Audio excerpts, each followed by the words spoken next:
Good afternoon. Good afternoon from the Oranje Vrijstaatkade, the wonderful space of Framer Framed, one of the participating partners in this afternoon program. Good afternoon, good evening for those of you who are watching from Indonesia, and perhaps even good morning for participants who are watching from the Western Hemisphere. Framer Framed is one of the three partners that are involved in setting up this wonderful program.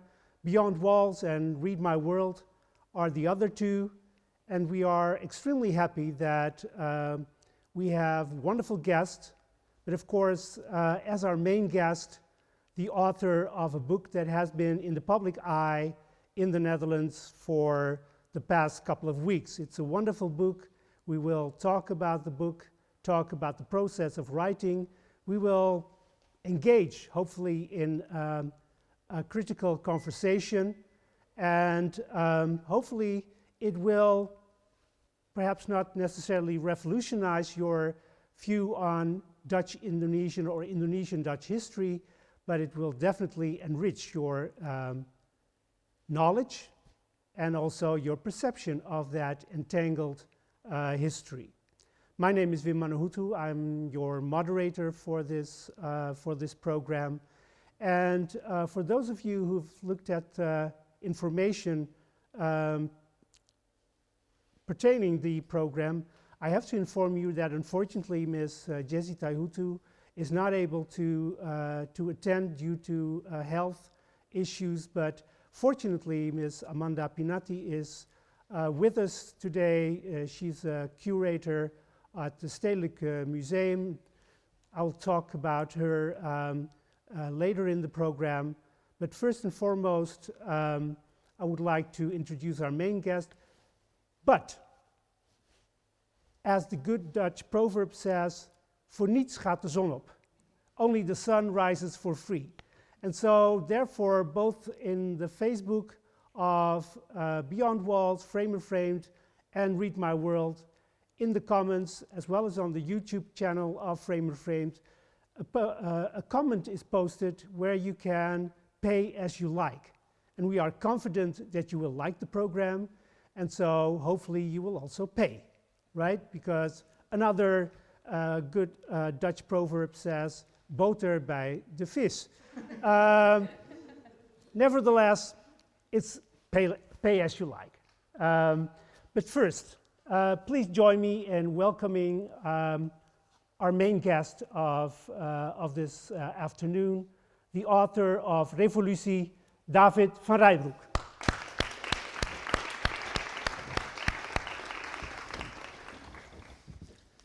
David,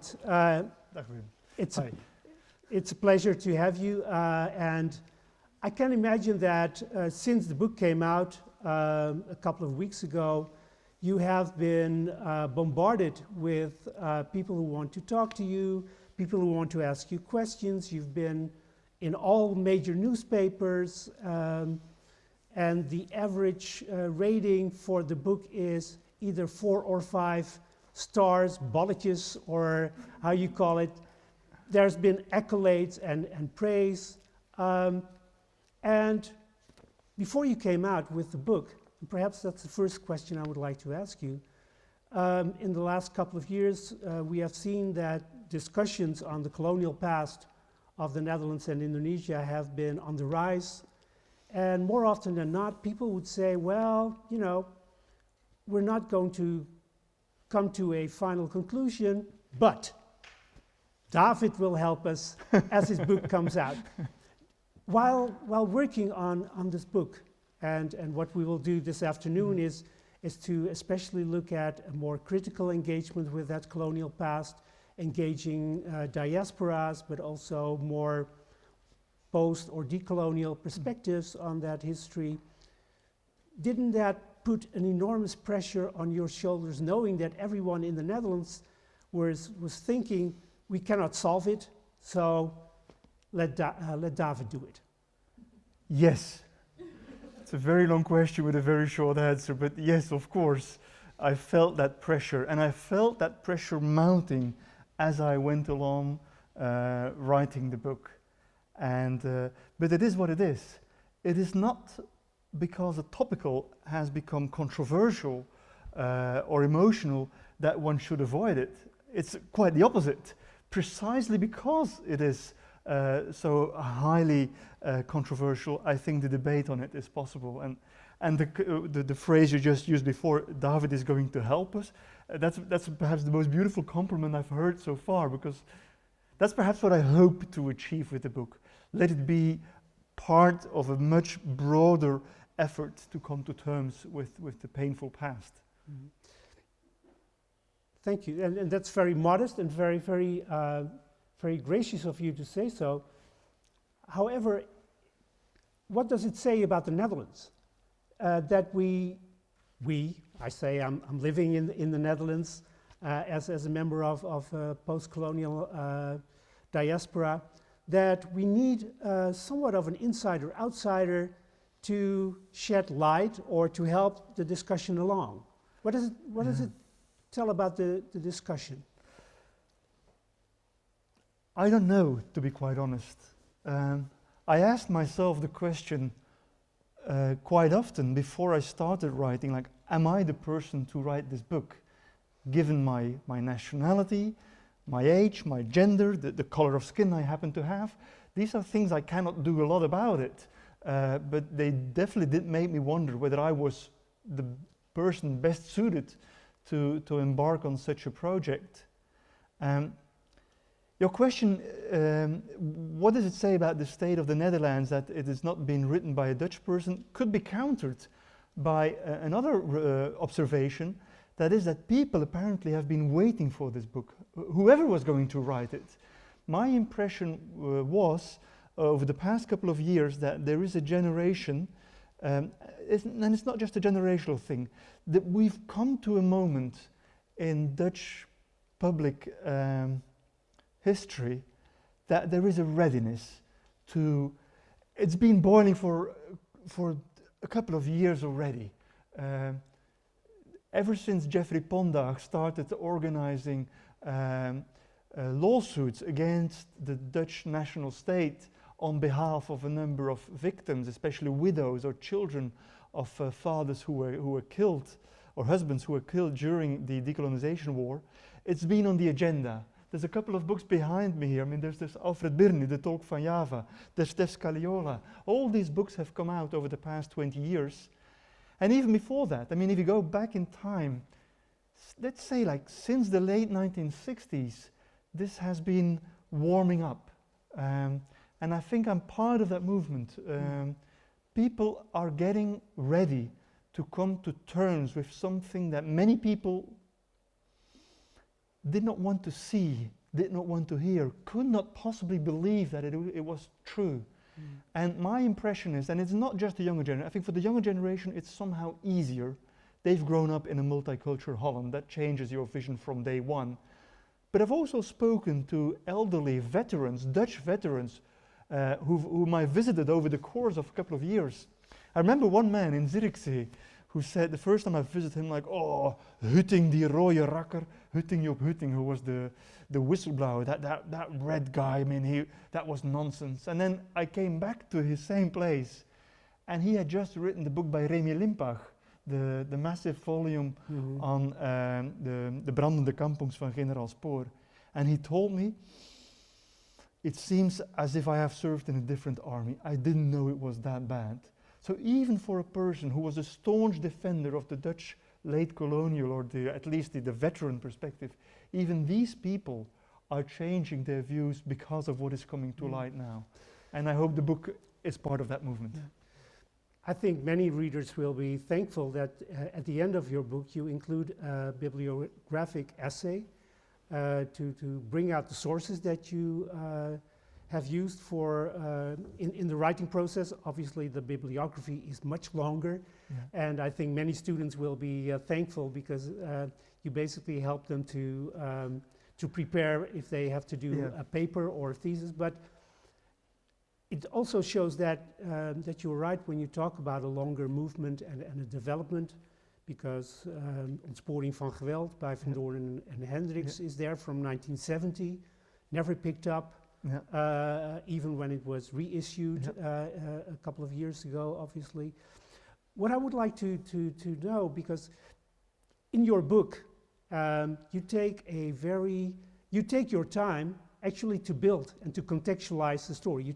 You start with the very early archaeological evidence, first migration, and then to early colonial history. And thank you for mentioning that Ambon was actually the first Dutch possession in the archipelago.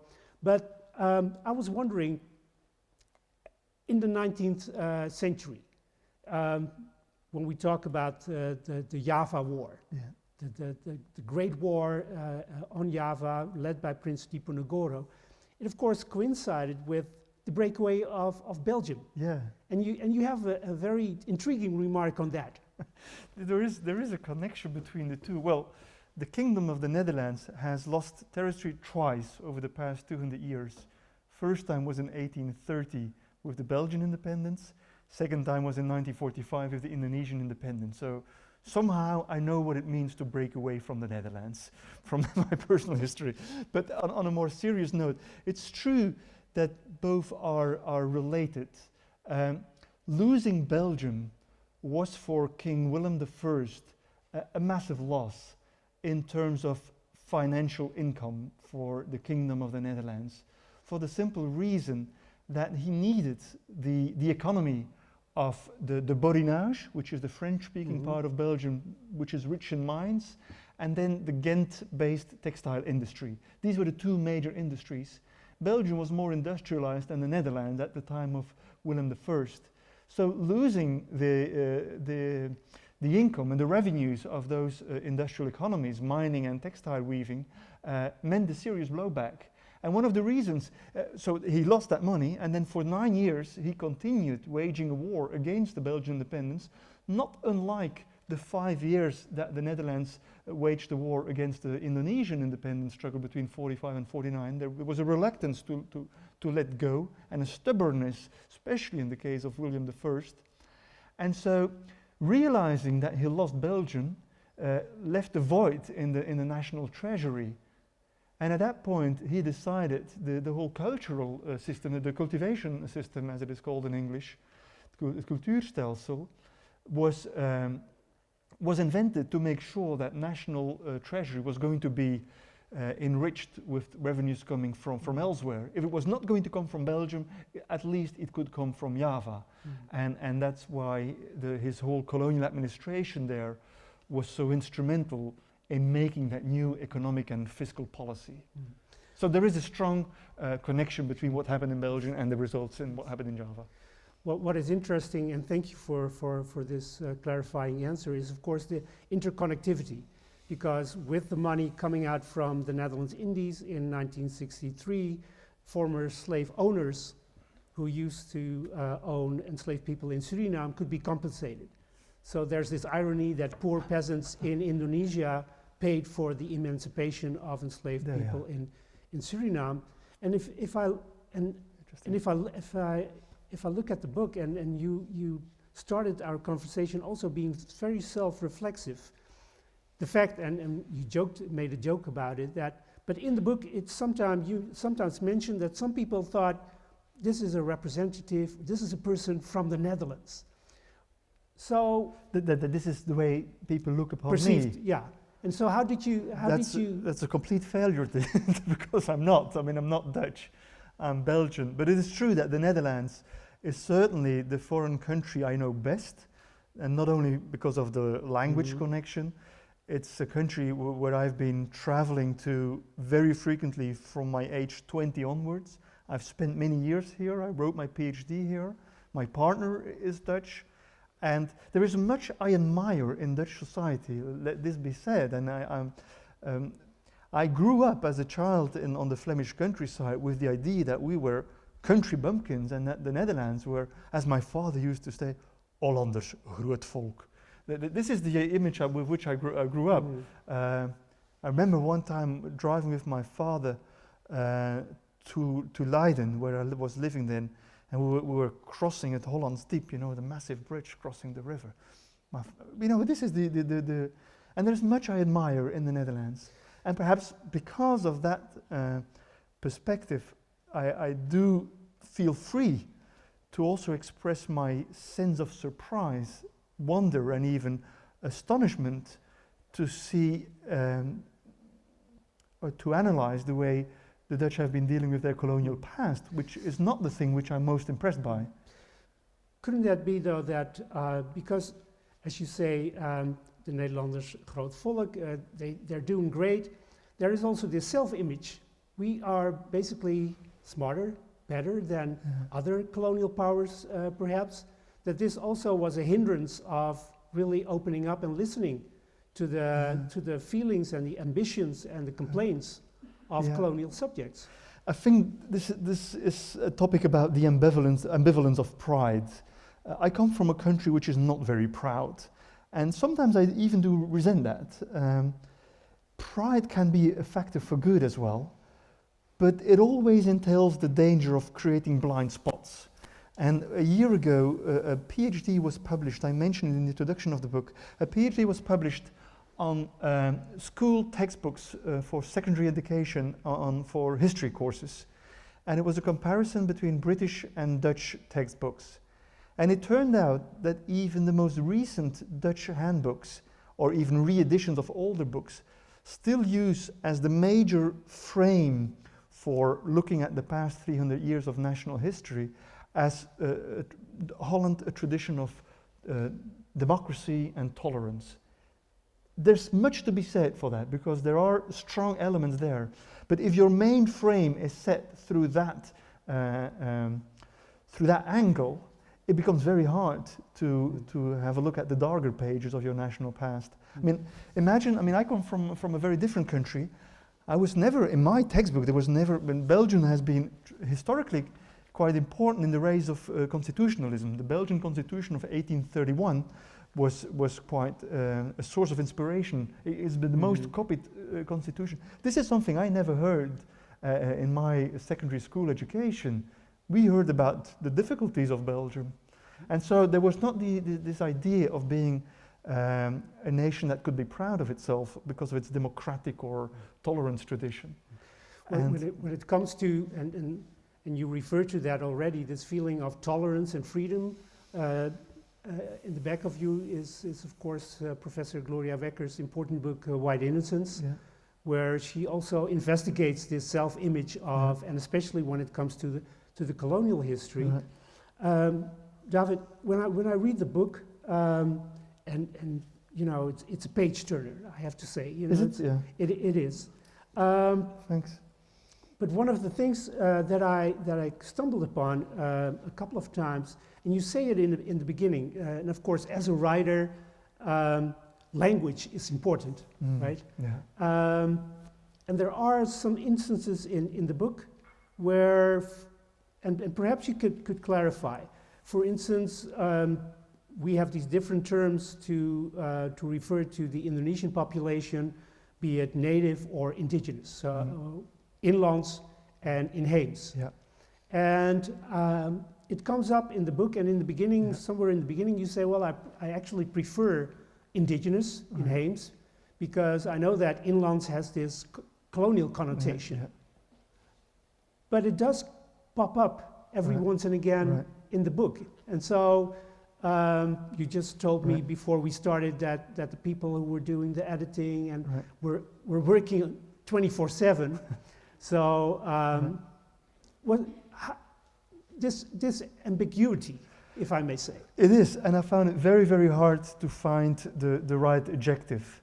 To my Dutch feeling, which is Belgian Dutch, Flemish, the word inlands sounded more neutral. But many of my friends and Indonesian friends in the Netherlands told me, please don't use the word inlands. Apart from elderly Indonesian people living in the Netherlands, they're like, I'm inlands, I don't have any difficulty with that. The problem was, how can you describe this variety of people living in that archipelago with one easy and comprehensible adjective? Using the word Indonesian, which I did, and which I do increasingly, to be quite honest, is a bit of an anachronism. It feels like talking about the Belgians in the 16th century. There was nothing like Belgium back then. So it feels a bit strange to talk about Indonesians in the 17th century. It's an anachronism, although I use it increasingly. I've been observing myself. The word, then you have the word the original population, or the local population. Local sounded like a bad adjective given the size of the country. You put it on the map of Europe, it starts in Ireland and it ends in Kazakhstan. Calling that local seemed like a very colonial trope. Talking about the original population or aboriginal population is problematic. I give in the beginning of the book the whole history, the migration histories. What is original in an archipelago where so many layers of migration have crossed each other? So Indonesian was problematic, local was problematic, original was problematic, inlands was problematic. And I said, well, the English, they have the word indigenous. Is that a word that we could translate? And in Dutch we have the word inheems, which many people told me it's better than inlands. I'm not quite happy with it either. And so I started to use increasingly the term Indonesian, although I'm quite unsatisfied. So I didn't find a final solution for that conundrum. So we were struggling with that. And definitely, you know, we are talking about language and the change in language all the time when we talk about perspectives on colonial history. For instance, the main body of the book is, of course, about the Indonesian-Dutch conflict, the REVOLUSI, and then, of course, you very aptly say that it was a 5-year war. It was not just those two military actions that until rather recently were very euphemistically but very consciously by the Dutch called police actions. The term does return. Was it a choice to make it more accessible to readers? Yeah, it was something I've been thinking about it as well. How should I call the so-called politionele acties, which were not police events and not actions either. I kept the terminology though, although it's objectively, semantically, it's a very problematic notion. I found the idea that the word politioneel, police related, that has been debunked sufficiently now. I mean, many people know it was a war, but I've been problematizing the word action. It suggests a short-term phase of police moving. And you see it in many maps, for instance, as well. There were two police actions, and both lasted 2 weeks. And on most maps you see in books, you see the maps of Java and Sumatra, and most of the land is in hands of the Republicans. And all of a sudden, after 2 police actions, the Dutch territory has been massively enlarged. That's highly problematic. What happened during these 2 weeks is that the borders were pushed, but it didn't mean that the newly conquered territories were completely pacified and controlled. Far from it. I think it's very important to be aware of the fact that these 2 police actions gave rise to guerrilla warfare that lasted for many, many months. And the Dutch did not conquer new territory. They moved the boundary and they controlled the boundary and had to fight within the realm they just said to control, but they did not control. And so problematizing the word action, I do it in the very beginning of the chapter, like, folks, this is not something, this is not easy gain, this is not easy territorial win. It's moving the boundaries. What the Dutch had after these 2 weeks, the double event of 2 weeks, was like they controlled the major roads and the major urban centers, and the countryside and the forest was completely in the hands of the so-called guerrillas, which were just the Indonesian army going on. In the beginning of the book and throughout the book and using also notes, and thank you for that, even though Barack Obama once said, or recently said, I hate footnotes, I hate endnotes, but notes are of course very important. You acknowledge all the academic work that has been done.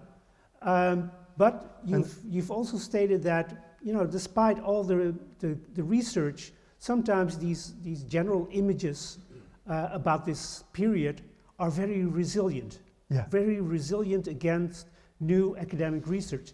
Do you think that by writing a book that is more accessible, that draws from academic research but is not academic, quote unquote, per se. You hope that you will be able to shift that perspective or to contribute to a shift? Or That's what I hope. Whether it'll succeed remains to be seen. But I was struck by an enormous gap between high quality academic research being done also in the Netherlands. I'm really impressed by a number of scholars from today and from the past. But I'm also struck by the difficulty there is to bridge the gap between academic knowledge and public knowledge. And this has to do with reforming the Dutch schooling system in the 1990s, where the compulsory number of hours of history class has been brought down to 3 hours a week. In Flanders, every student has got to sit through 6 hours of history, 6 years, excuse me, six years of history, and in the Netherlands it's 3 years, excuse me. And that's extraordinary. And although efforts have been done in the Netherlands, Piet van Rooij's curriculum and trying to, although it's quite Eurocentric, at least it gave a framework for teachers. And the canon, the Dutch canon, tries to give 50 windows. But all this does not change the fact that school kids do not get a lot of history at school. And so it becomes very hard to bridge the gap between academic knowledge and raising public awareness. And I hope the bridge, very often I experience my role as a writer. I used to be an academic. I left academia, and I still love academia, although I'm happy not to work there anymore. I love the outcome, and but I'm happy I can work as a creative author. But I do seem to miss sometimes the bridge between these two worlds. One of the extraordinary things about the book is, of course, the fact that you spoke to so many people in their 90s and even centennials, and you spoke with them about the time that they were still young. Yeah. And youth, the youthful spirit, the Indonesian semangat, is there in all kinds of. How were these conversations with people talking, and you sometimes describe that these memories were fading, but sometimes they are extremely vivid. Yeah. So it was extraordinary talking to these people. One of the first interviews I did was with an elderly lady, and she was hospitalized. And when I found her, she was lying on a bed, and I thought, like, ooh, I don't feel comfortable here. I think I'm too late, and I should respect her old age. And she started talking. And kept on talking, I mean, for several hours.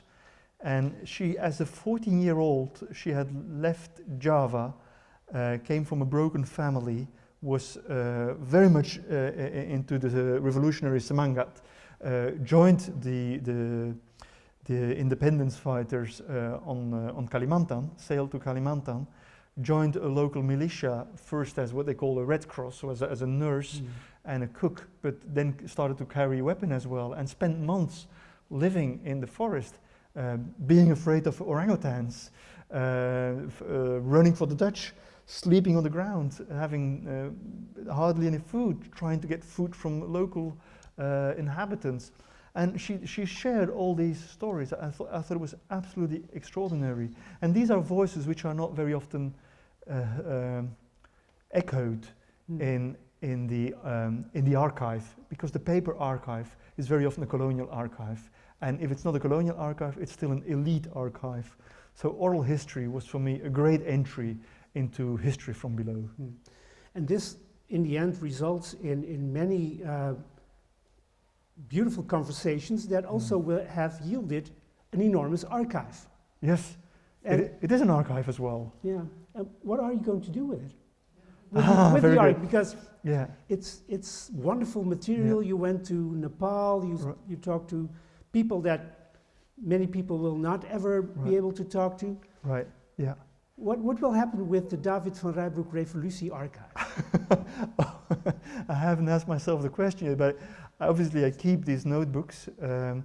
I made some recordings, but not too many, because my experience is that people share less when there is technology listening, and I don't like recording in hiding. I don't think it's fair.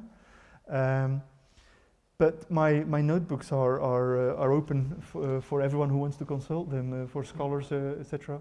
I have a difficult handwriting, but I can read it, and so as long as I'm alive, I'm happy to decipher my own handwriting. Great. And a part of it has been filmed as well. Two Dutch documentary makers have been following me and have been recording a number of extraordinary interviews as well. So I'm quite happy. There's going to be a documentary on Dutch television about it. And so I'm very happy that some of the interviews have been recorded on tape as well. Great.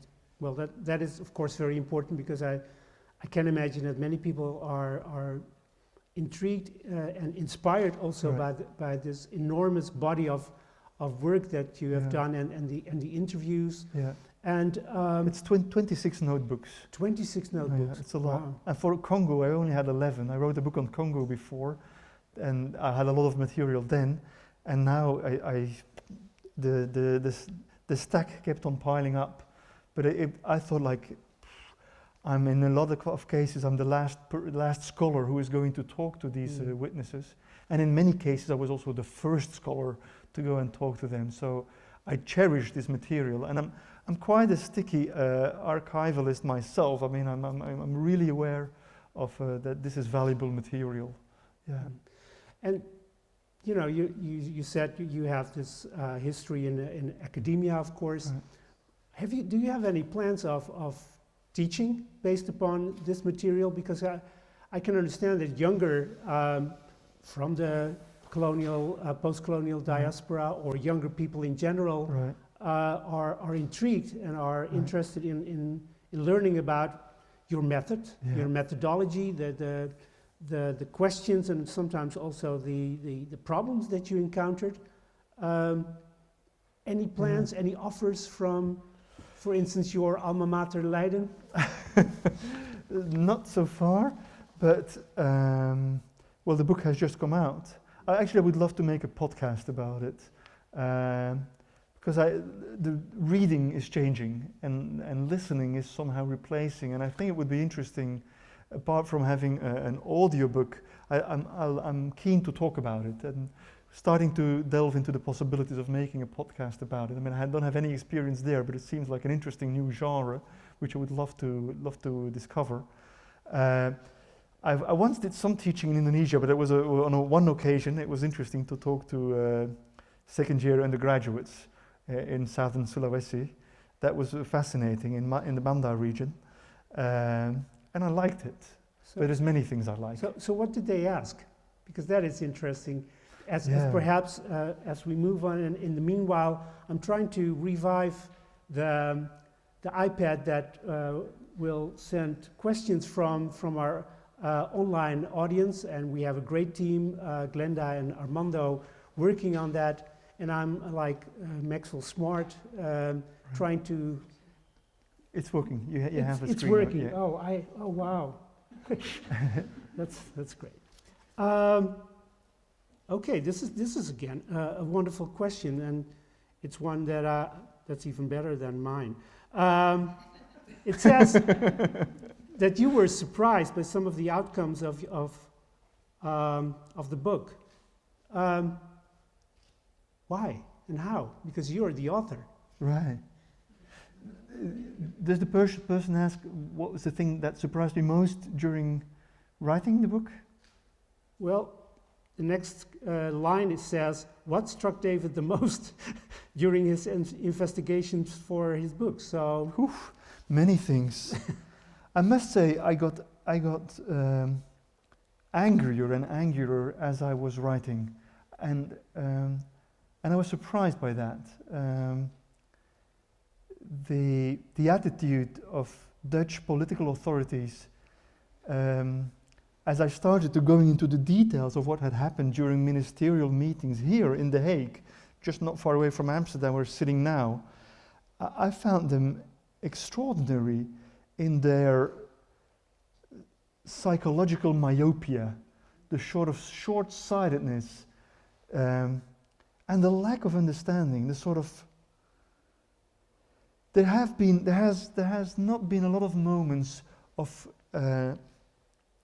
encounters between Dutch and Indonesian people on an equal footing. And I think at one point I talk about in the book about the Linggadjati conference, where for the first time people spoke amongst equals. And it was interesting, and the Dutch negotiators understood that things had to be approached differently. But unfortunately, back in Holland, when the compromise that was struck at the Linggadjati agreement was taken back, and a sort of structural condescending attitude towards Indonesians, they're still children, they still can do this, they still need us. I think it was the other way around. Holland rather needed, the Netherlands needed Indonesia for economic and emotional reasons. But the sort of stubbornness, I mean, I can understand that it's not easy to let go a colony that's been so intimately tied up with the national history. I can understand that it was difficult in 45. I cannot understand that in 46, 47, when things were happening in the world, the Philippines were getting independent, India was becoming independent. I failed to see how this stubbornness becomes so structural and how it was challenged so little. And that was my biggest surprise. And so there's a growing awareness now of military misbehavior done by Dutch troops, and I'm grateful. I think it's important this comes to the surface.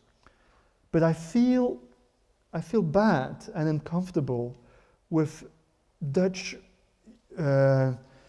teenagers coming from Frisia or Zeeland and who were ignorant, ill-prepared, ill-trained, ill-equipped, being sent. I mean, if our indignation is only directed towards these 20-year-old Dutch soldiers without looking at the political responsibilities in The Hague to the highest level, we're missing something. There you definitely have a point. At the same time, in your book, and you describe it very well, of course, the fact that Indonesian nationalist intellectuals, people who studied, who knew about the world, and it's great that you talk about the fact that Hatta went to Brussels in 27 to attend the meeting of the League Against Imperialism and Colonialism, where Albert Einstein, and that I didn't know, also attended. And this link that you make to world history, right? And this, I think, is one of the important points that you make in the book, that what happened in Indonesia is part of, or is world history. It's not part of world history. It is world history, and the Dutch had a hard time understanding. And surprisingly, these young Indonesians who were studying in the Netherlands in the 1920s and the 1930s had a much more global outlook than Dutch politicians at the time. There's been a fantastic PhD done by Klaas Tutsche. I mentioned him several times in the bibliography on the international networks these 20-year-olds had. I mean, they were studying in Leiden or economics in Rotterdam, but they had contacts with people in India, with people in Germany, in Scandinavia. They had an incredible network. The whole idea that decolonization is just a movement that is vertical from a colonizing state and a colonized territory is so problematic if you don't look for the horizontal dimension. The colonized are not just caged within their colony. They do have international networks, and these networks turn out to be instrumental in building up an understanding of what's happening in the world. And I found it fascinating. And so not only in the 1950s, so I mean, I spent a lot of time on the Bandung conference, even before, even in the 1920s. And I was fortunate to interview one man, my oldest witness. He was 104 years old when he died. He lived in Callans Oog in the tip of North Holland. He had been here in the 1930s as a student, and his entire outlook was so international because he was a member of the famous Perhimpunan Indonesia, the Indonesische Vereniging. And the debates that were going on, it was seen as radical and communist and dangerous, but they had a worldview that surpassed, by and large, the worldview of most Dutch people and also of most Dutch politicians. absolutely agree, and it's wonderful that many of them also thought and wrote in Dutch. Shahrir onze strijd, Hatta in 28, Indonesië moet vrij. Yeah. And as we move gradually to Jakarta, Right. because when we talk about intellectuals, when we talk about people who are global intellectuals, of course, when we talk about present-day Indonesia, we soon talk about Goenawan Mohamad. Of course. Who was born in 41, who is a prolific writer, journalist, artist, a wonderful painter, playwright, the founder of Tempo magazine, also the founder of Salihara Cultural Center in Jakarta. And already 5 years ago, the driving force after behind the Indonesia as guest of honor program in the Frankfurter Buchmesse, which launched Indonesia in Germany.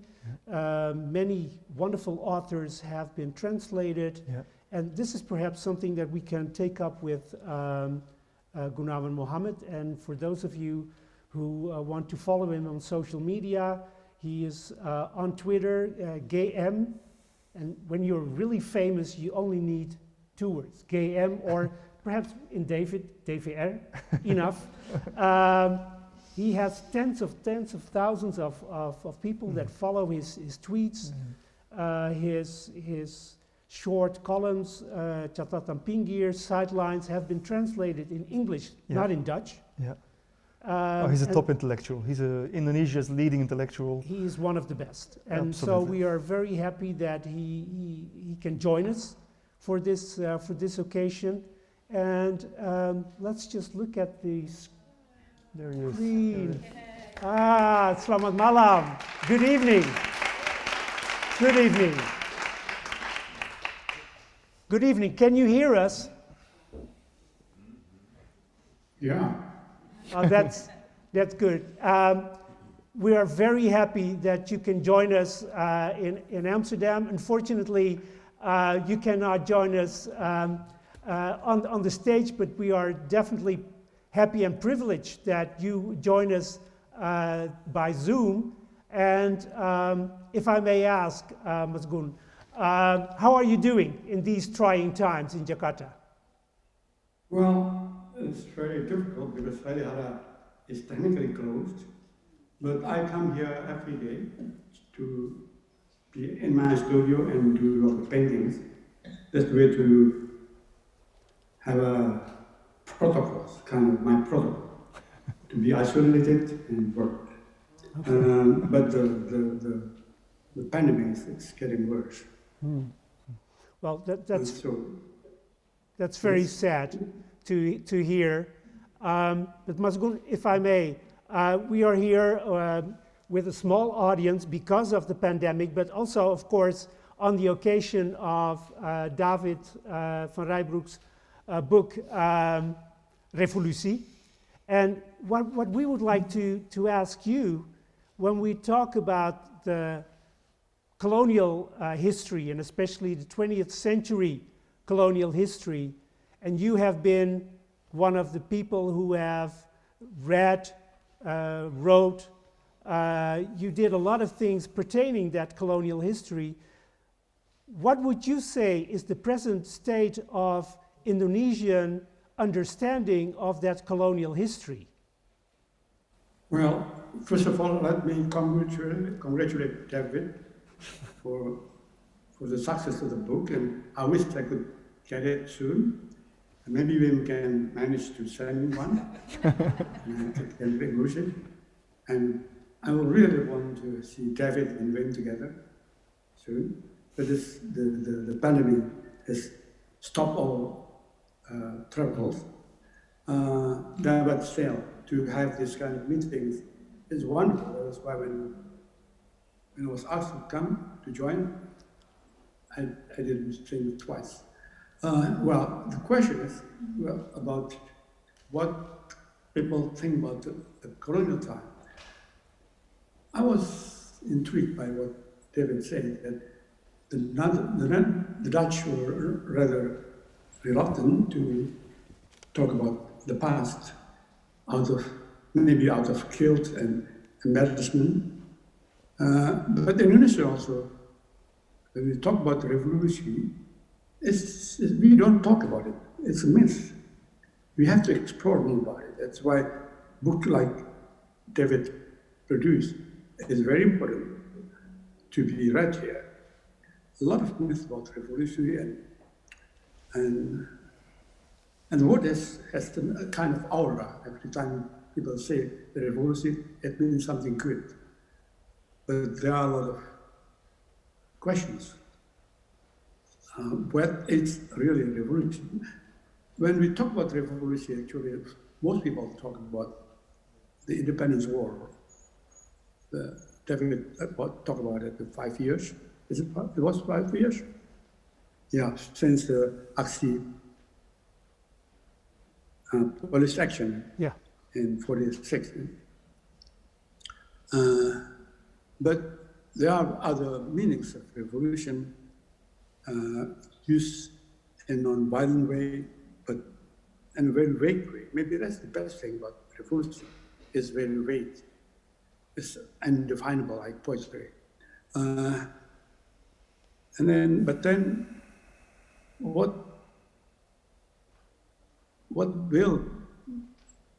how will it shift our perception about the past, about the colonial time?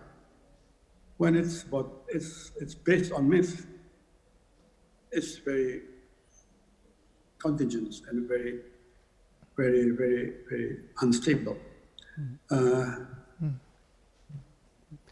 Of course, we don't want to be the cult to be colonized, but there are things that colonialism can do, produce in history. Among other things is to generate revolution. And revolution is a kind of event that creates subject. I think Pramudia Ananatur in the book, Tetapi Kali Bersekasi, mentioned about it. A young man called Farid, who was nobody, but when he joined the battle, he became a subject. And that's what revolution did to us. And the interesting thing is, we look more into ourselves, and as if there's no Dutch in our history, only in memories, but the very, very, very complicated memories. When you read Indonesian novels, even Pramudia, the Dutch is absent. And that's why we cannot really answer what kind of image we have about the past, about the Dutch. One thing is sure, for me, if I may continue this, the good thing about Indonesian nationalism is there are a lot of bad things, but the good thing is it was shaped by Marxism. And David mentions about the international connection, which Indonesian youth in the 1920s had. I think it was due to international movement of socialism. And then also we read colonialism not as a racial-based oppression, but well, if you believe in Marxism, it's class-based oppression. That's why it's not a permanent animosity. It's not natural. It's contingent, and that's a wonderful thing about the influence of Marxism in our national history. Did I answer you? Yes, yes, you definitely did, and thank you for that. And it is also in David's book that many of these young nationalists were influenced by socialism, by Marxism. When Bung Hatta was exiled on Banda, he read Das Kapital to study the world capitalism, basically. But you also mentioned, Mas Gun, the role of art and of literature. And David, in his book, mentions Afandi, mentions Khairul Anwar, the poet. How do you feel that the role of artists, of writers, of painters was in these times of revolution, of forging a new Indonesia? Well, literature, like philosophy, is a bird that flies in the afternoon, in the evening. We write about things after what has happened. And that's why Khairul Anwar and Afandi, they didn't influence revolution, but the revolution influenced and shaped them.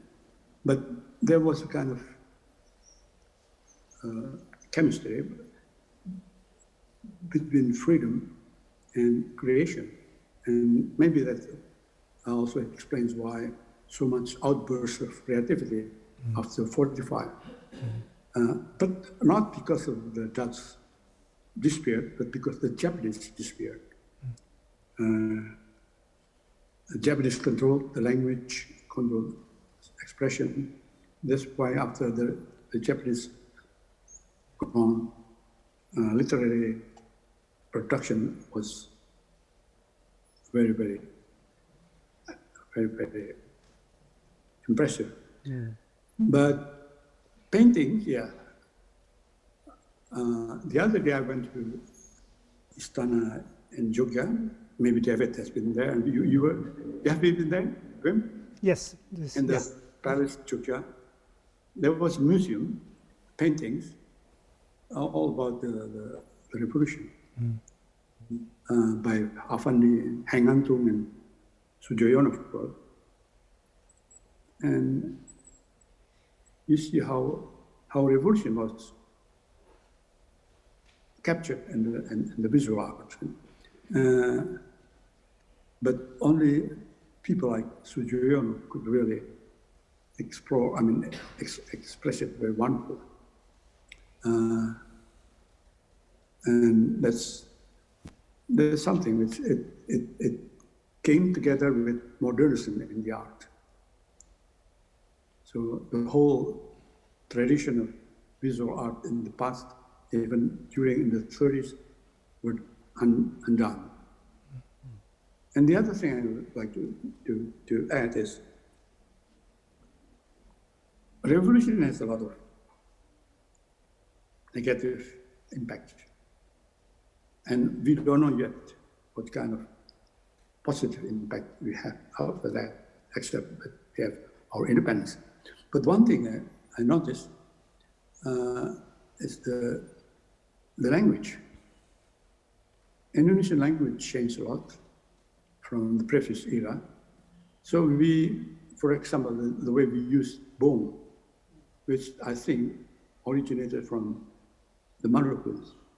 Ammonis call each other brother and became Bong Karno, Bong Hatta. And that's not today we don't use Tuan and Nyonya, you know. And we don't even drop words like Pujangga, and Pujangga is a writer in an honorific way. And other things. When I was in Malaysia the other day, I was surprised that people there still use batik to call himself or herself in front of the royal family. Batik was used in Indonesian only in the old sandiwara and play, the kings and princes. No more used. And the language has become very egalitarian. And that's created a lot of problem with the Javanese language. No wonder that there was a movement when people want to change the Javanese language into more egalitarian tone. Of course, it doesn't work. Mas Gun, pardon me? Mas Gun, if I may, because what you are telling us is fascinating, and sometimes in the Netherlands we are also envious of Flemish speakers because their Dutch is basically more poetic and more beautiful. But I would like, David, do you have perhaps a question to ask to Mazgoen? I do. I have a question to David, but That's even better. Sure. he is the one who wrote me. Yes, you first, Mazgoen, you first. Yeah. I was wondering, but maybe not only David can answer that. We talk about the war of independence, but actually, how many Dutch soldiers were killed during the war?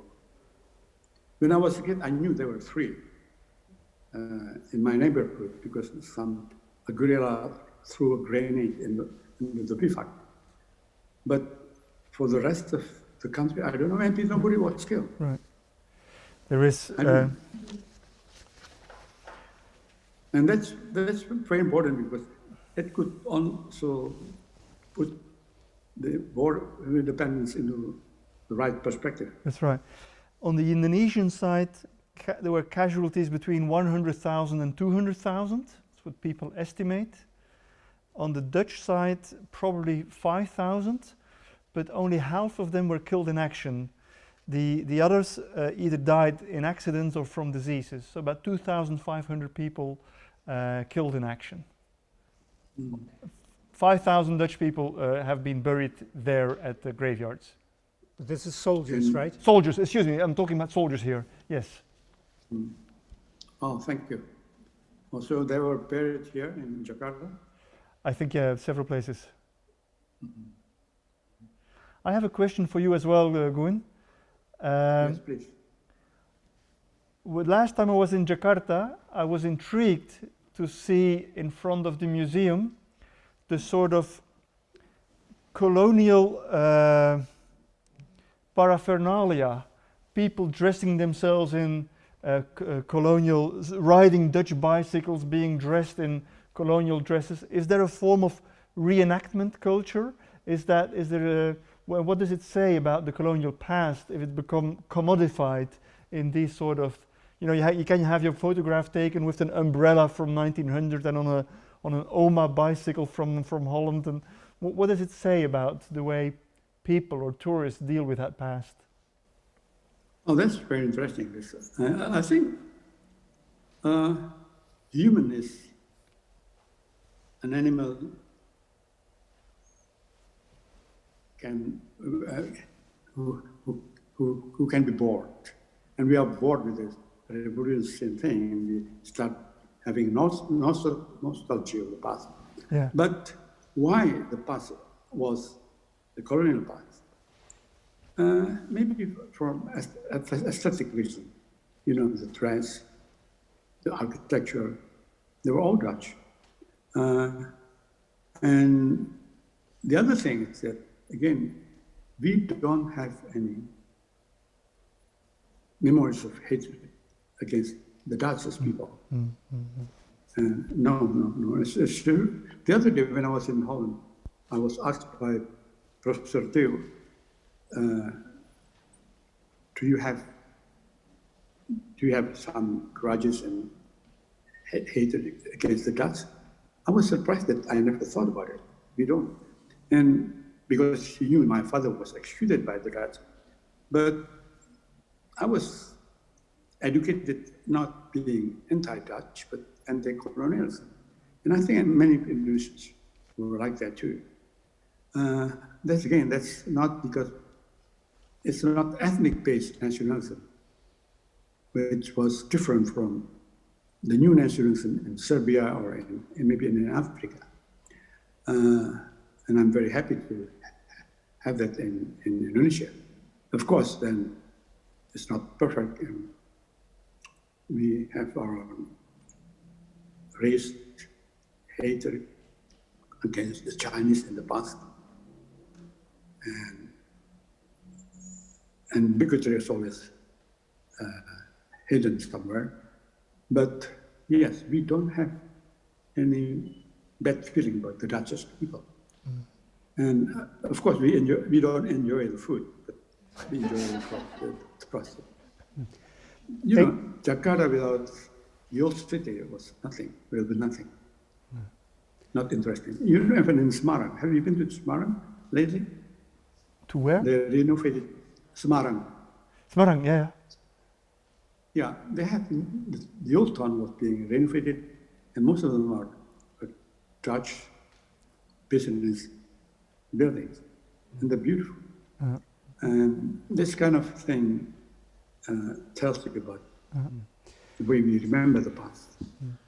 Yes, Mazgun, it's perhaps also Indonesia won, and then perhaps it's easier to be gracious. And I think, David, if you would go to Surabaya on November 10th, where they have these enactments, you would be recruited to play a Dutch soldier. Yeah. People would be very friendly, but you would be definitely put on display and be photographed. Yeah. But a Dutch, or in this case, as you describe in the book, it would be a British soldier. But who's counting?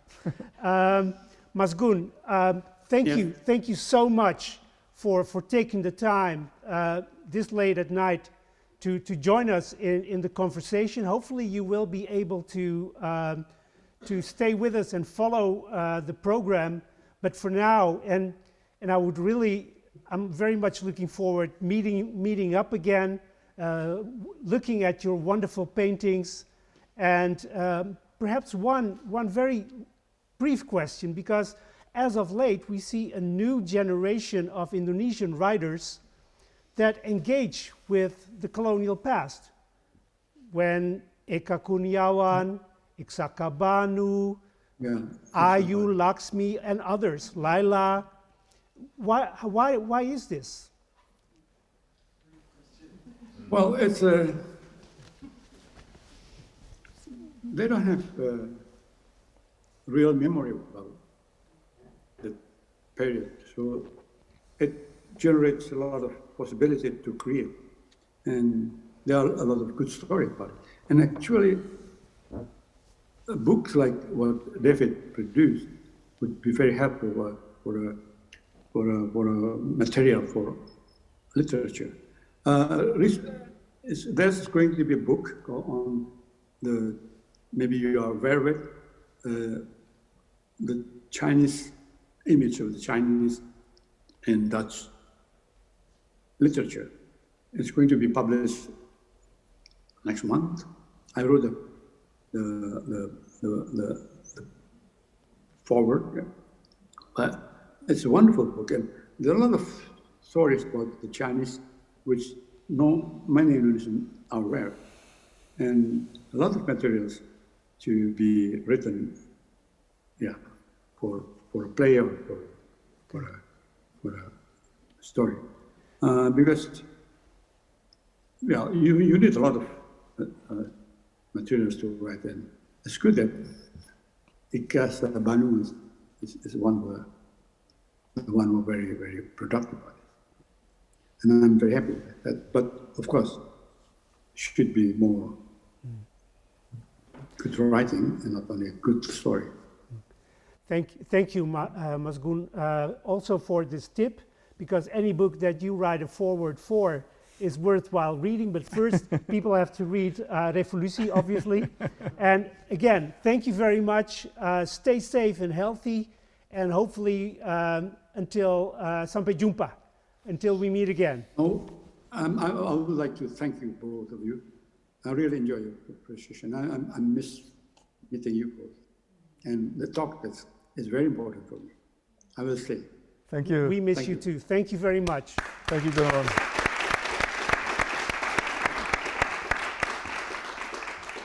And now, after this, it's always inspiring and also humbling to be in a conversation with someone like Goenawan Mohamad. We moved to another place in Jakarta thanks to modern technology. Otherwise, it would take us hours in Jakarta traffic. It now only takes us one click with Zoom when we meet up with someone who's actually mentioned in your book, a mutual friend, Sadiah Boonstra, who's joining us. Hi, Sadiah. Good evening. Malam malam.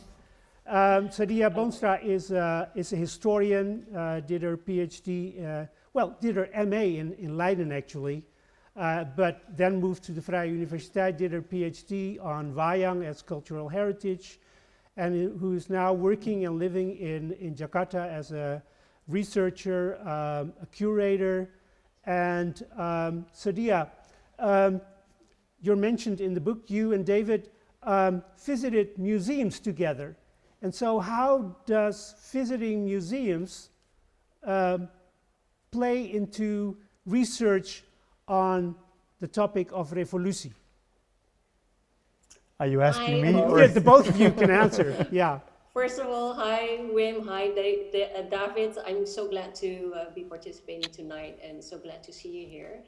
And congrats, David, on the launch of your book. It's great, you know, it's a great read and I've been enjoying it very much. And while reading it, I often had to think back about, about our museums visits that we did in Jakarta. And I think we spent actually days just wandering around museums. And so we visited, for example, Museum Sejarah, Museum Nasional, the Textile Museum, you know, almost all the museums in Jakarta, I think. A lot of the conversations were not just about the museums, but also about Indonesian history, about representation. I think we spoke a lot about representation, how things are represented in museums, in history, and how that could resonate in your book. And I do remember that those kind of things. So not necessarily anything in particular that I specifically remember, but all these very general conversations about history and the relationship also between the Netherlands and Indonesia. Yeah. Now I have very good memories of the work we did together. But there was one thing that I really wanted to see and that you taught me about. It was in the Textile Museum, the Wayang Revolusi. That series, yes. Do you remember? Yeah. That series of Wayang. In the Wayang Museum, actually. In the Wayang Museum. A series of puppets made during the War of Independence, where you do not see the classical figures from the classical epic poetry. But here you had Dutch colonizers and the governor general and a Dutch soldier and a local Tuan, and so I really wanted to see this. And I took a lot of pictures in that museum. And when I was writing that passage in the book, I went back to my pictures to see what they represented. But it was useful. We also visited one or two witnesses together. It was obviously it's always great to share experiences where you're doing research, and we had a good time. It was wonderful to travel through Indonesia together and spend some hours in the traffic jams in Jakarta. Yes. Yeah, so it's wonderful to see that, you know, you managed to do the work and actually, you know, write the book. And so congrats on that. Thank you. If I may ask, while in the Wayang Museum, when you were visiting, did you also looked at and pondered about the tombstone of Jan Pieter Zoons Koen? I saw that it. is also there. Yeah, right? On the very spot. The museum is built on the place where he was buried. It's still there in a courtyard. Feels very strange, I have to say. I mean, you don't know whether it's there as an object in a museum or as a monument. It's still there. It's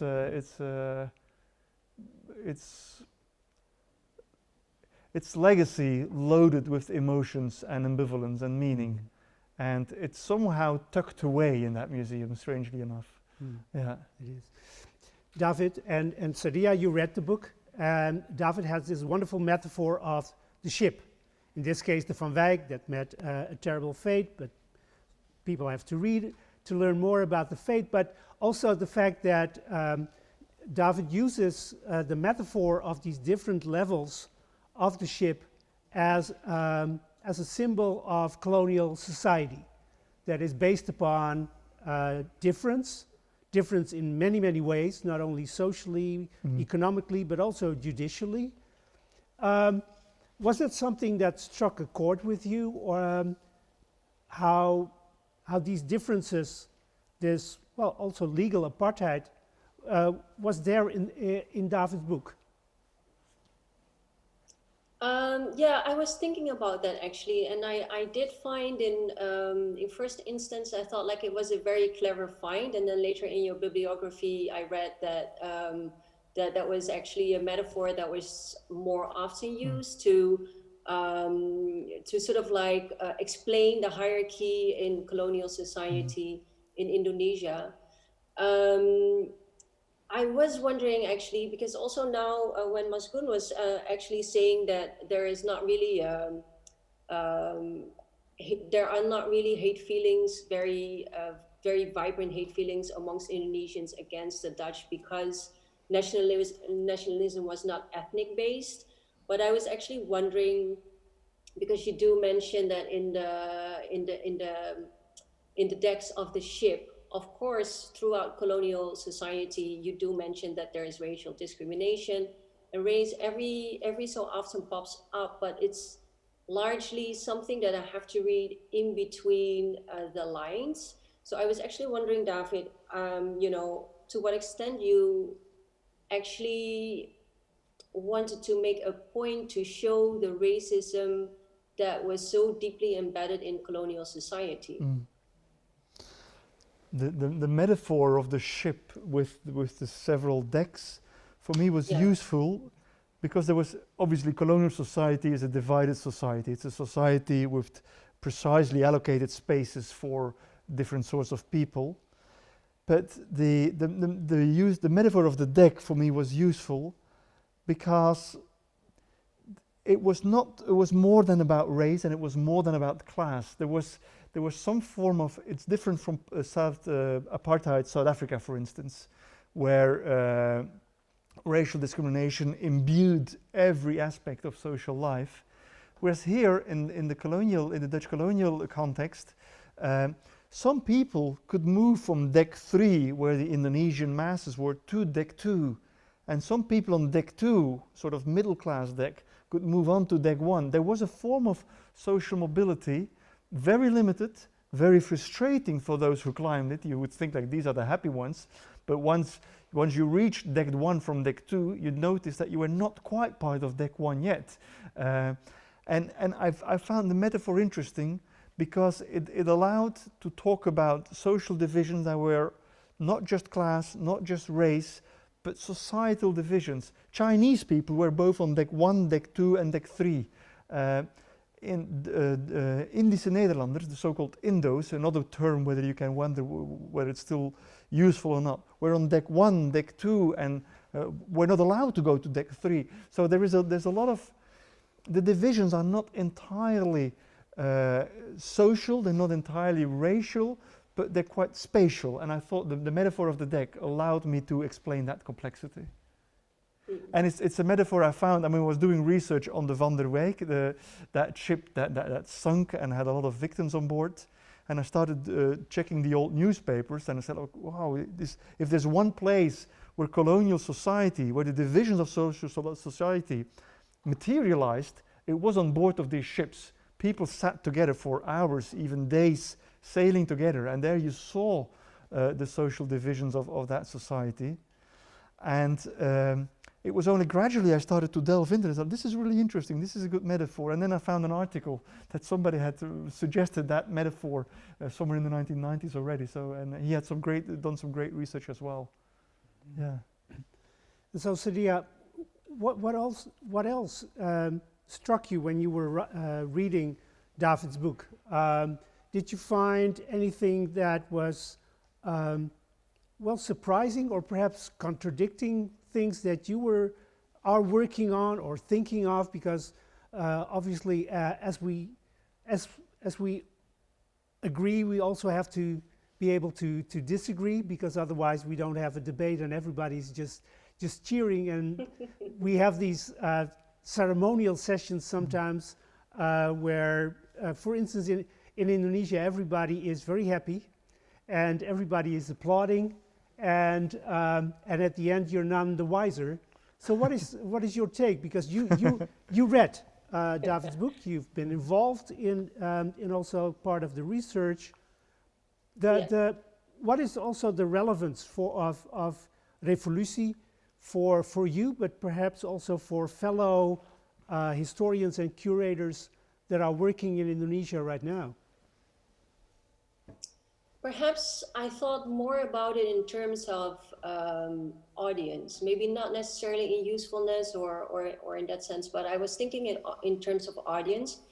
And David already mentioned earlier, and that's actually how the book came across to me, that the book seemed to me to be written to address a Dutch audience. It seems to be written to sort of right the wrongs of the Dutch in the past and create awareness amongst the Dutch about what happened, not just during Revolusi, but also, you know, in the previous colonial times. So that was something that I thought, like, yeah, this is a book for Dutch audiences. I'm not really quite sure, you know, if it's actually a book for Indonesian audiences. I think a book that would have been written from an Indonesian perspective might have looked slightly different, in the sense that I think it's still valuable for Indonesian readers, for sure. I mean, it's a very interesting read, and the work that you've done, it has brought together so much knowledge about the colonial times and about the Revolusi time, that it's really, you know, an overview of Indonesian history, but it's not from an Indonesian perspective, I think. I mean, there are, of course, all the stories that we read, the interviews that you've done,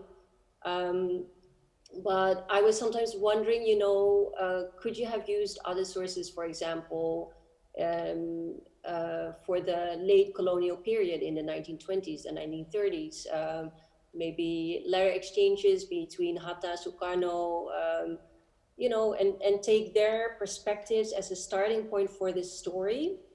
Whereas sometimes I still now feel that, you know, it's still a story from a European Anglo-Saxon perspective, or from that framework, because most of the knowledge that was produced about, you know, Indonesian history was created within that framework. So, yeah, how was that? Was that an actual choice, or I understand, you know, that maybe language might also have been a barrier, but I sometimes felt like it would have been nice also to have the story told from an Indonesian perspective. So basically, I hear two or perhaps even three questions. David, did you have any audience or potential readers in mind when you were writing?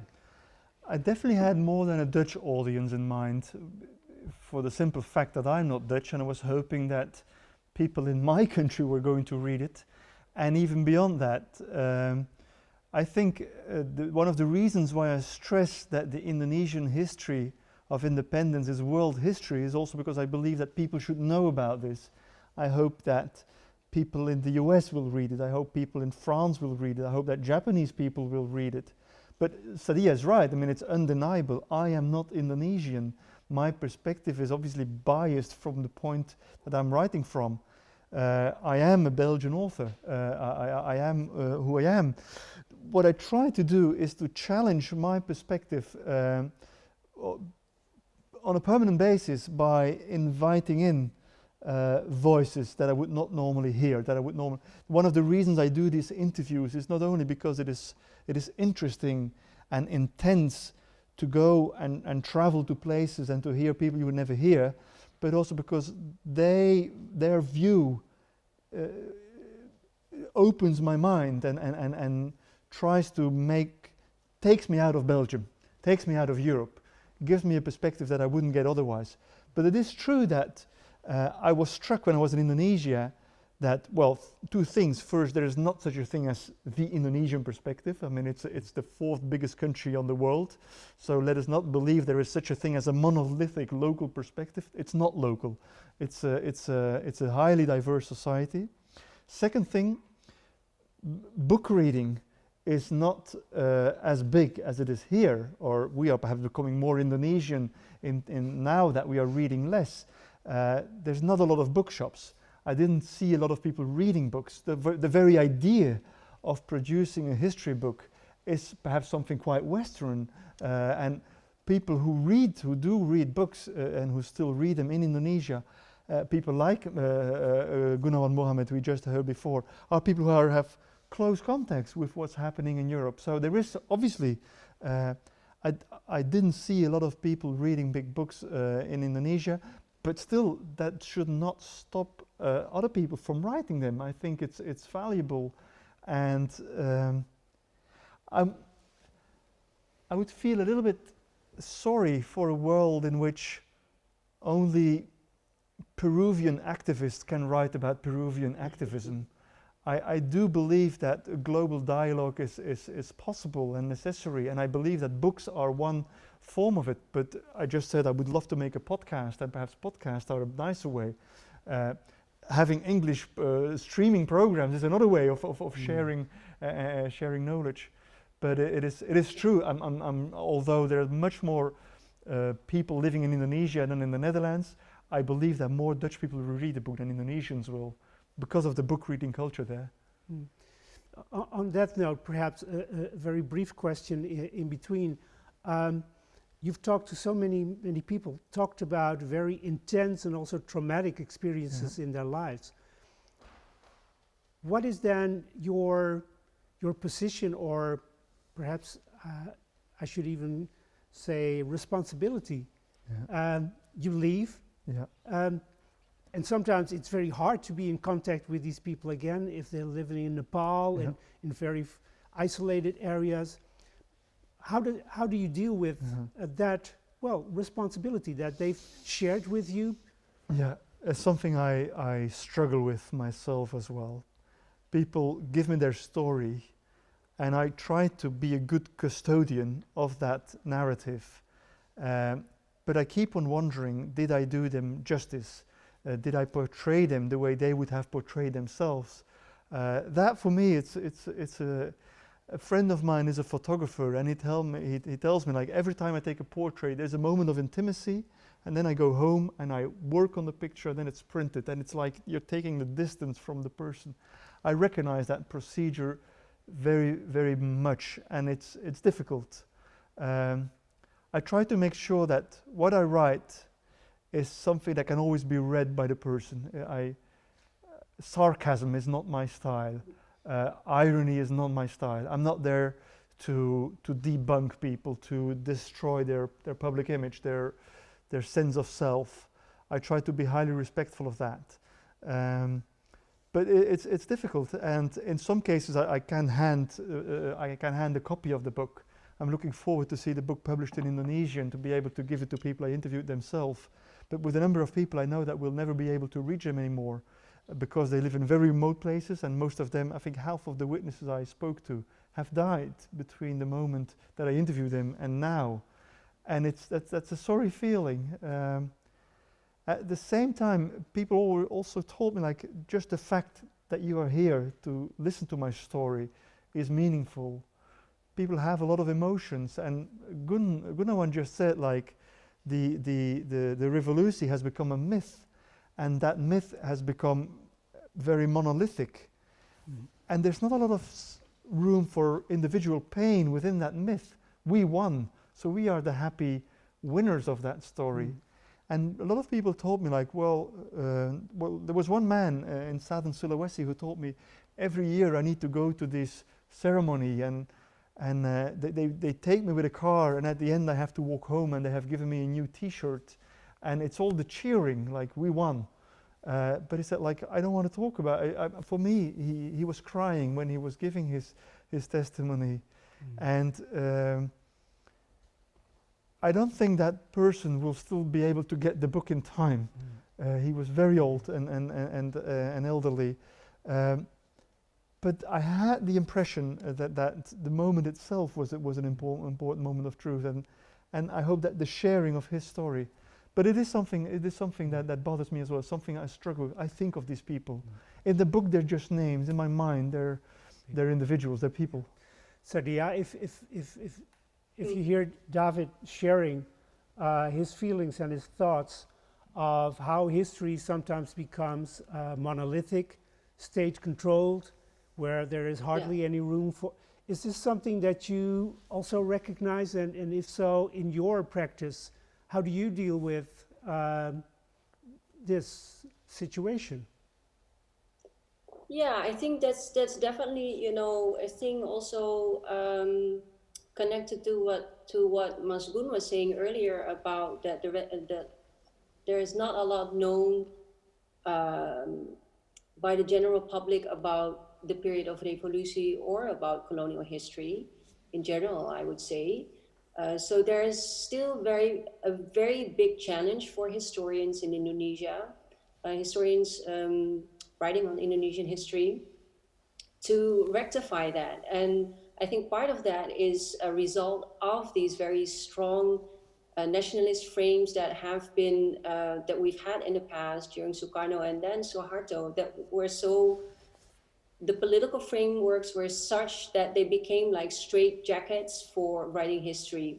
So that's something that we need to rectify, and we need to write new histories. So that is not something that we're gonna achieve overnight. It's something that needs probably decades, because we need to unlearn so many things about thinking about nationalism. It means we have to really critically look at history and the sources that we have, and reassess those sources and rethink history. So that is a lot that I encounter in my work, and that I really love about my work, is that I like to, you know, see what is there, what are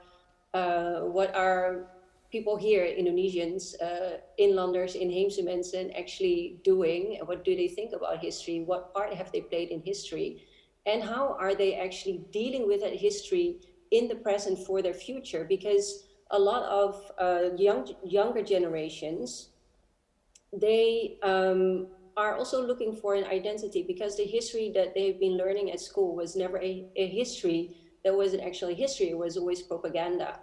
So everyone is now looking at, you know, at their own history to understand who they are as an Indonesian. So it's kind of also about maybe finding a new form of citizenship, finding a new way for how to be Indonesian in Indonesia today.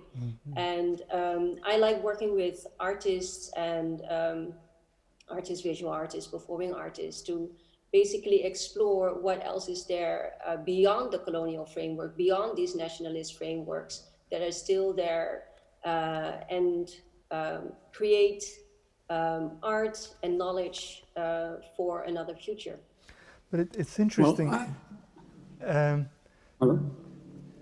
Historical, is it okay? Is the sound fine? Yes, and could you very briefly, because we are, well, it's not as bad as in Indonesia, but we are running a bit out of over time. But and Sadiah already made this wonderful transition to artistry.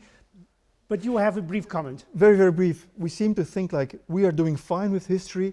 Indonesians are not interested enough in their history, and that might be problematic. The Europe is now obsessed with history, and this is very recent and very unique. And great parts of the world does not seem to care a lot about history, and especially if it's presented to them in the form of propaganda, as it is the case in Indonesia. So Europe is perhaps more the exception, and Indonesia is perhaps more the normalcy here. This is what I wanted to add.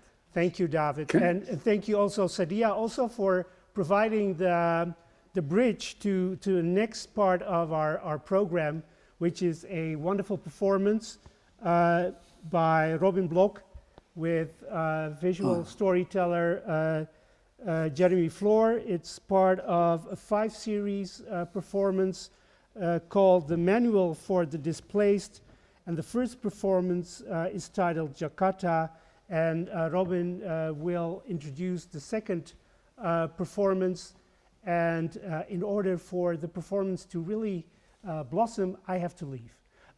Briefly, I, as MacArthur, will return.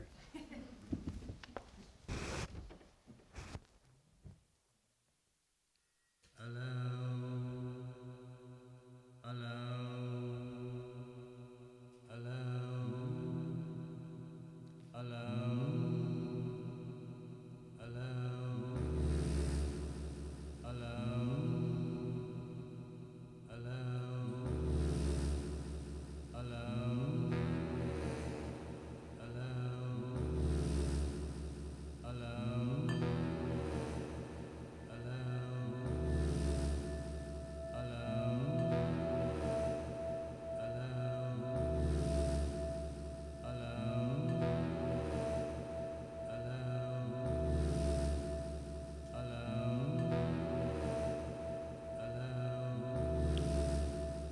Shake those flakes from your hair, Jakarta.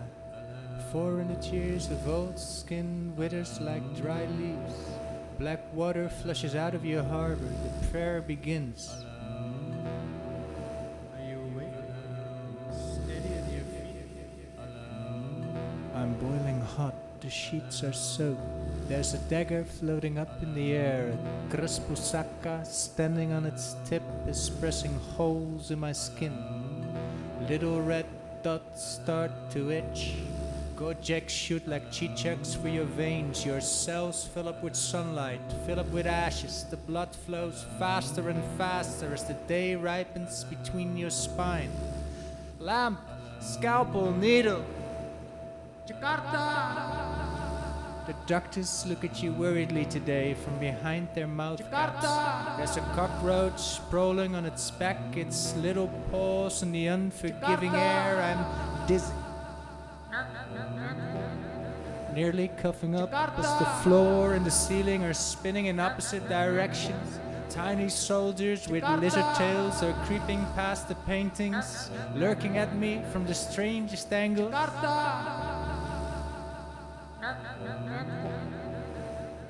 Jakarta!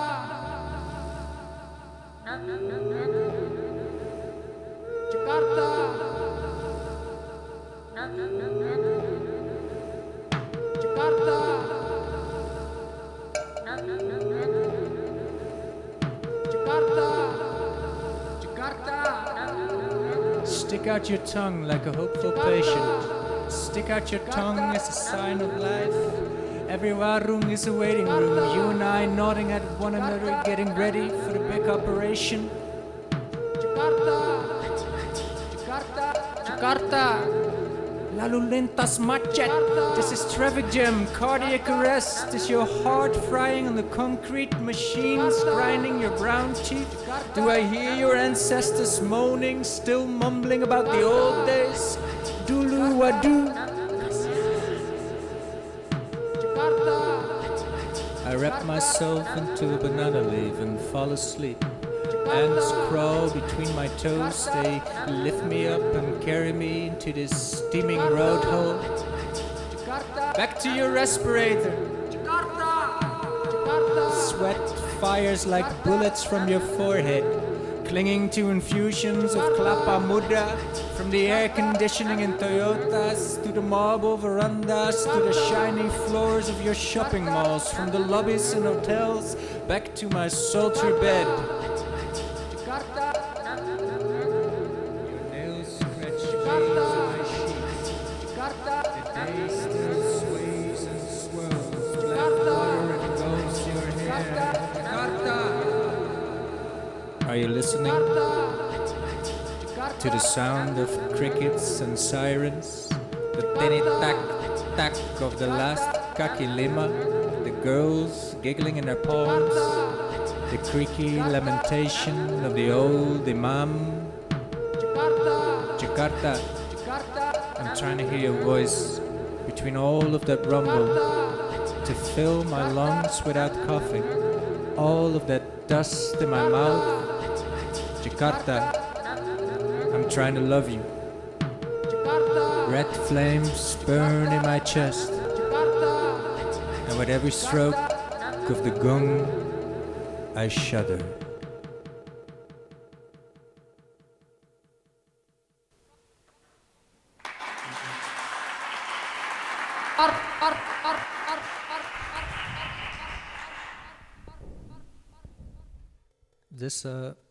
This poem was, as Wim already said, part of a project, Manual for the Displaced. And I was very happy with Sadiah's last words. We take our inspiration from the Dutch and Indonesian colonial history. At the same time, as a third generation, we also try to make this story more universal. So many of these pieces are about displacement or the sense of belonging, or how survival, strength, or trauma transfers over different generations. And the next piece is actually the premiere of our second chapter or video, so to say, with a lovely, with a dancer, Melissa Dictas, and great images by visual storyteller Jeremy Flohr. And it's called Jangan Lupa, Do Not Forget. And that was the name of a sort of household book for many people that came after the Indonesian independence to the Netherlands. And it tells you how to run a household, but it does not tell you how to make a home. So that's what we tried to do with this video.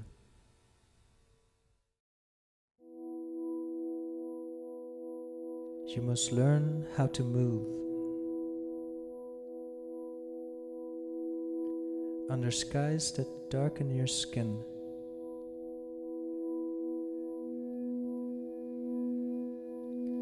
Learn how to read odd numbers in a long, flat street. Those leafless trees will someday bear you fruit.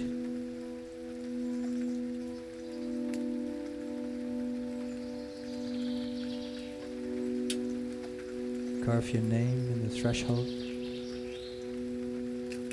There is a door.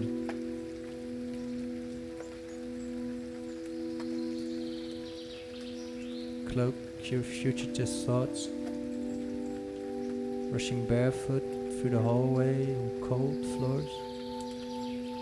A cloth covers the oak table as you neatly fold your tongue and place it in closed drawers.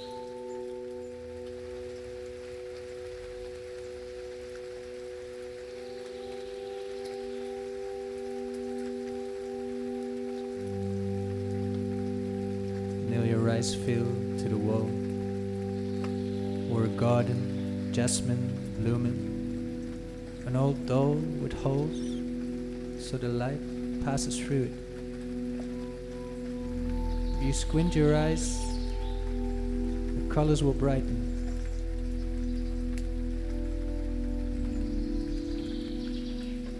The smell of fresh paint in a half-completed neighborhood. A pile of stones where the children act out war.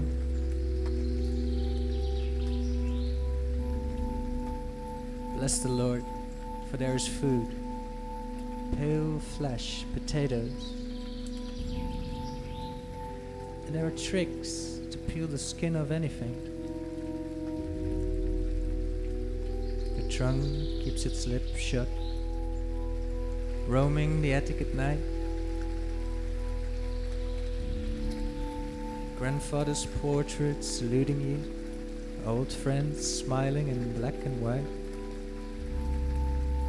Curling round the pillow, dozing off.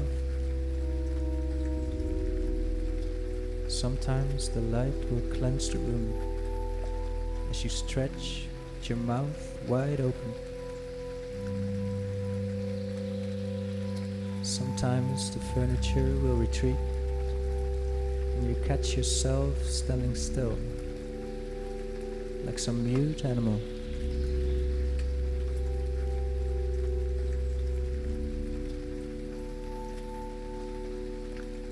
Sometimes you walk backwards, down the stairs to the basement, always skipping the step that's missing.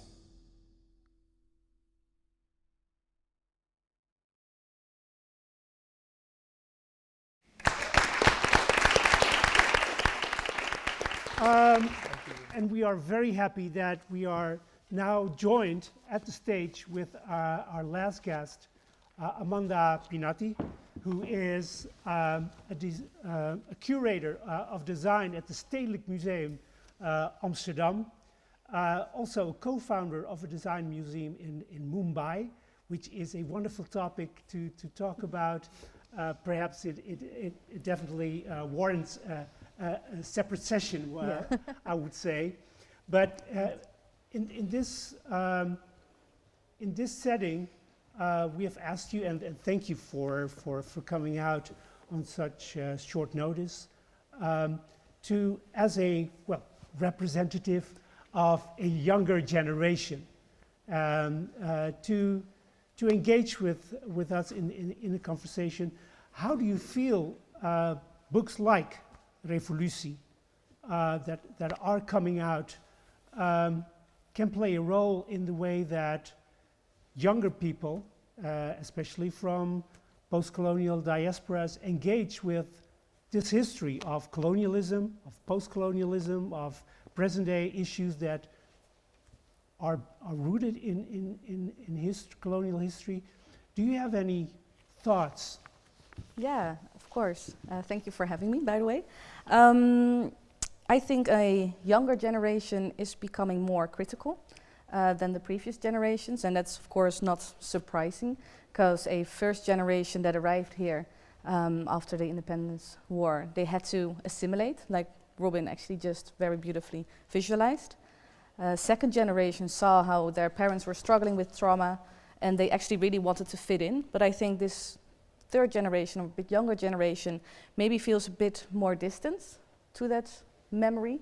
They live that memory a bit differently, and they become more curious, they become more critical, and they actually are not afraid to look at the colonial history and actually really denounce it.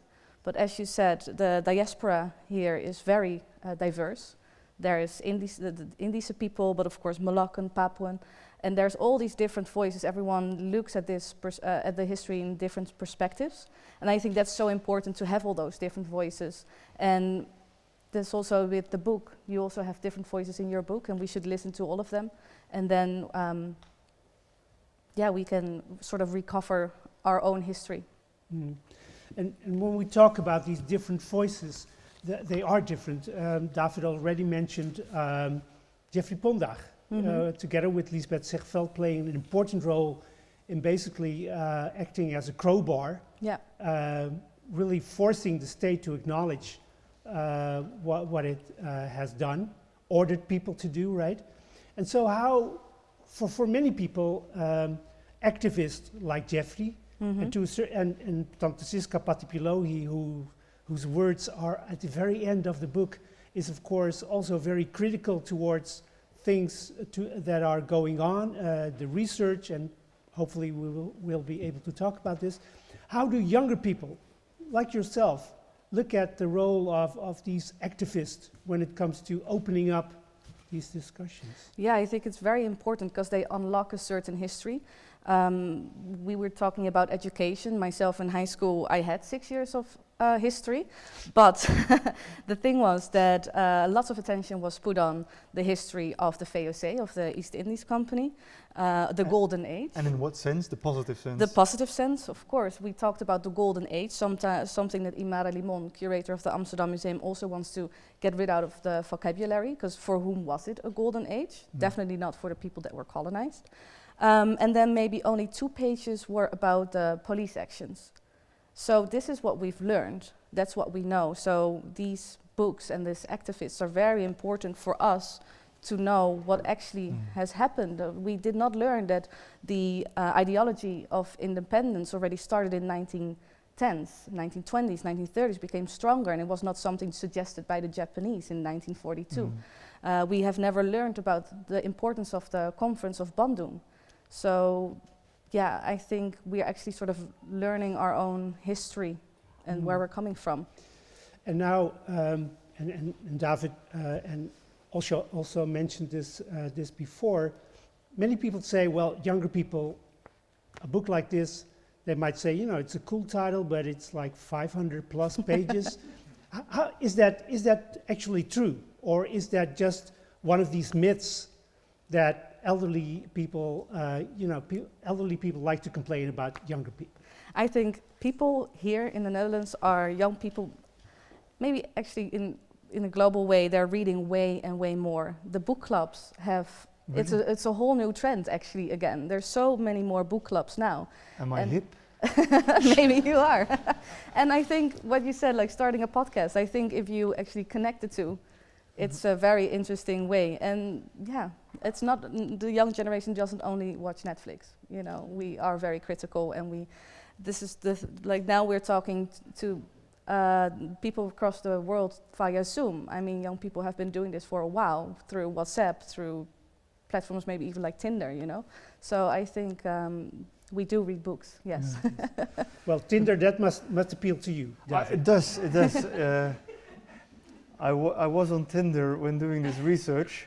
I found a number of the witnesses. I mean, I was looking for a way to contact as many people as possible, like, do you have a grandfather or a grandmother who lived that age? And the best tool to use was basically Tinder. When I was in Indonesia and in Japan, I had a profile, one in Bahasa Indonesia, one in Japanese, saying like, I'm not interested in you, but I'm interested in your grandfather or grandmother. And I'm very democratic because I accepted everybody. Male, female, young, old, living nearby or hundreds of kilometers away. I took everybody. I swiped mercifully in the right direction. And it was fantastic. I mean, it created some confusion, but it also created some possibility. And it was interesting. It was a good way. But it's interesting what you say. And I'm obviously happy to hear that people are still reading. But the fact whether people are reading or not should not be the argument for writing a book or not. And coming back to what Sadiah just said, it's true. I mean, there's not a lot of bookshops in Indonesia. There's not a lot of reading culture. But that should not stop people from writing books on Indonesia. It's such an important history. And it should be known in Indonesia and beyond. And here as well, I mean, I'm happy to hear that young people are reading, but I would have written this book even if they weren't. So I'm only learning this now. To my surprise, I have to say. Well, actually, I think people in Indonesia are reading a lot of literature.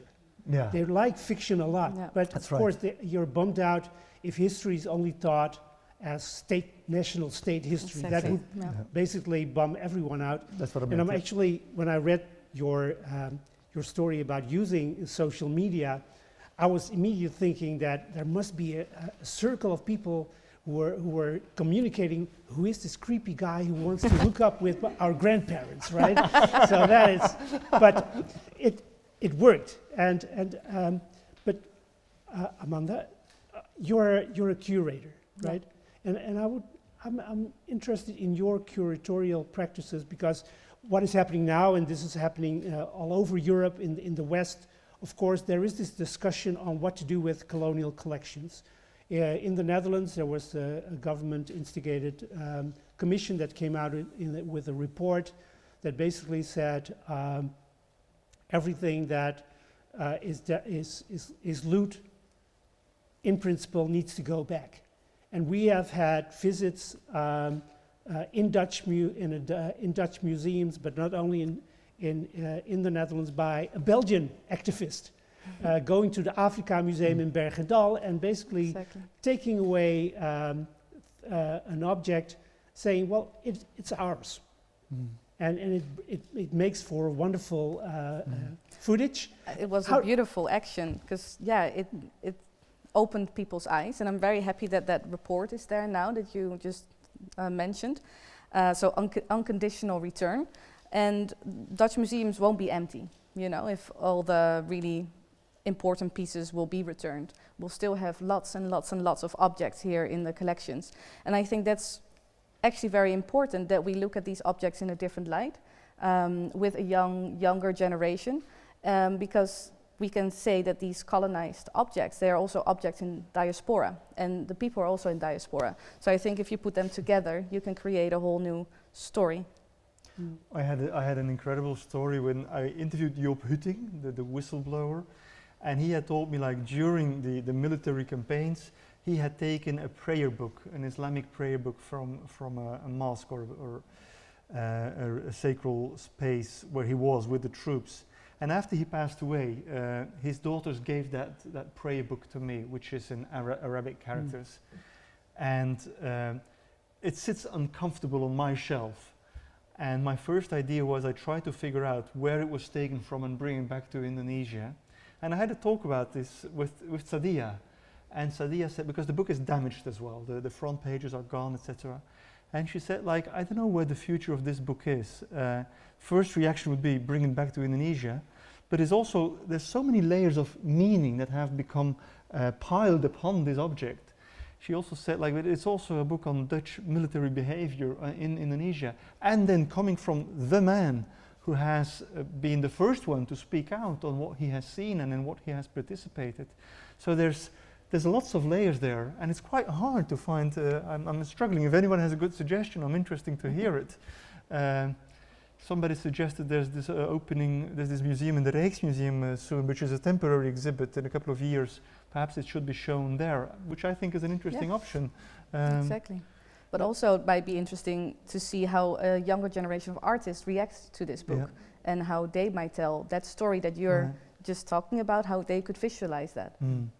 And Amanda, how do you employ the work of artists? And of course, I've once heard a curator say, well, we should also be careful not to have artists do our work, in the sense that, you know, we're too chicken to basically address very sensitive topics, and then we bring in an artist. Exactly. Now but how do you do it? So I work at the Stedelijk Museum now since February, and exactly what you're saying, I'm really critical about its history, so I first want to know everything about it.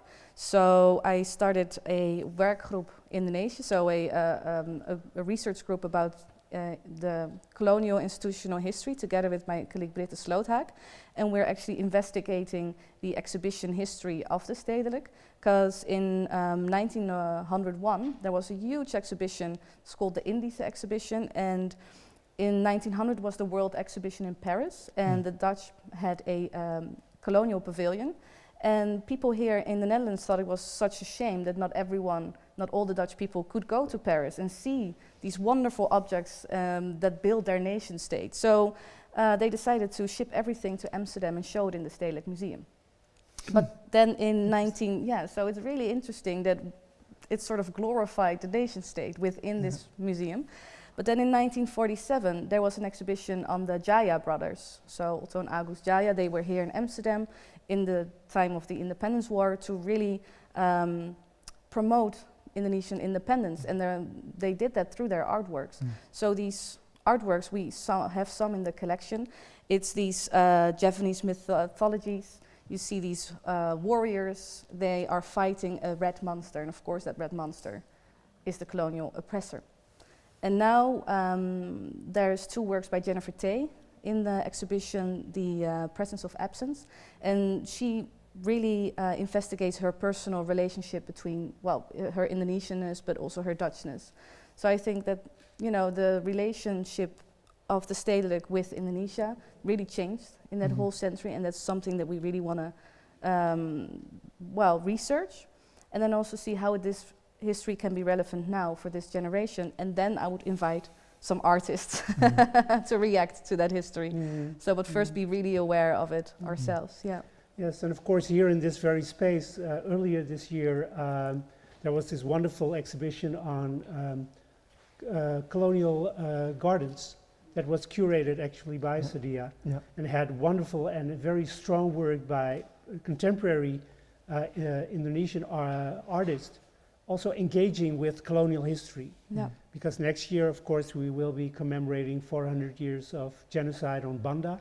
And there was this very strong work by Ipe Noor that really was in your face. There was nothing romantic or whatever to it.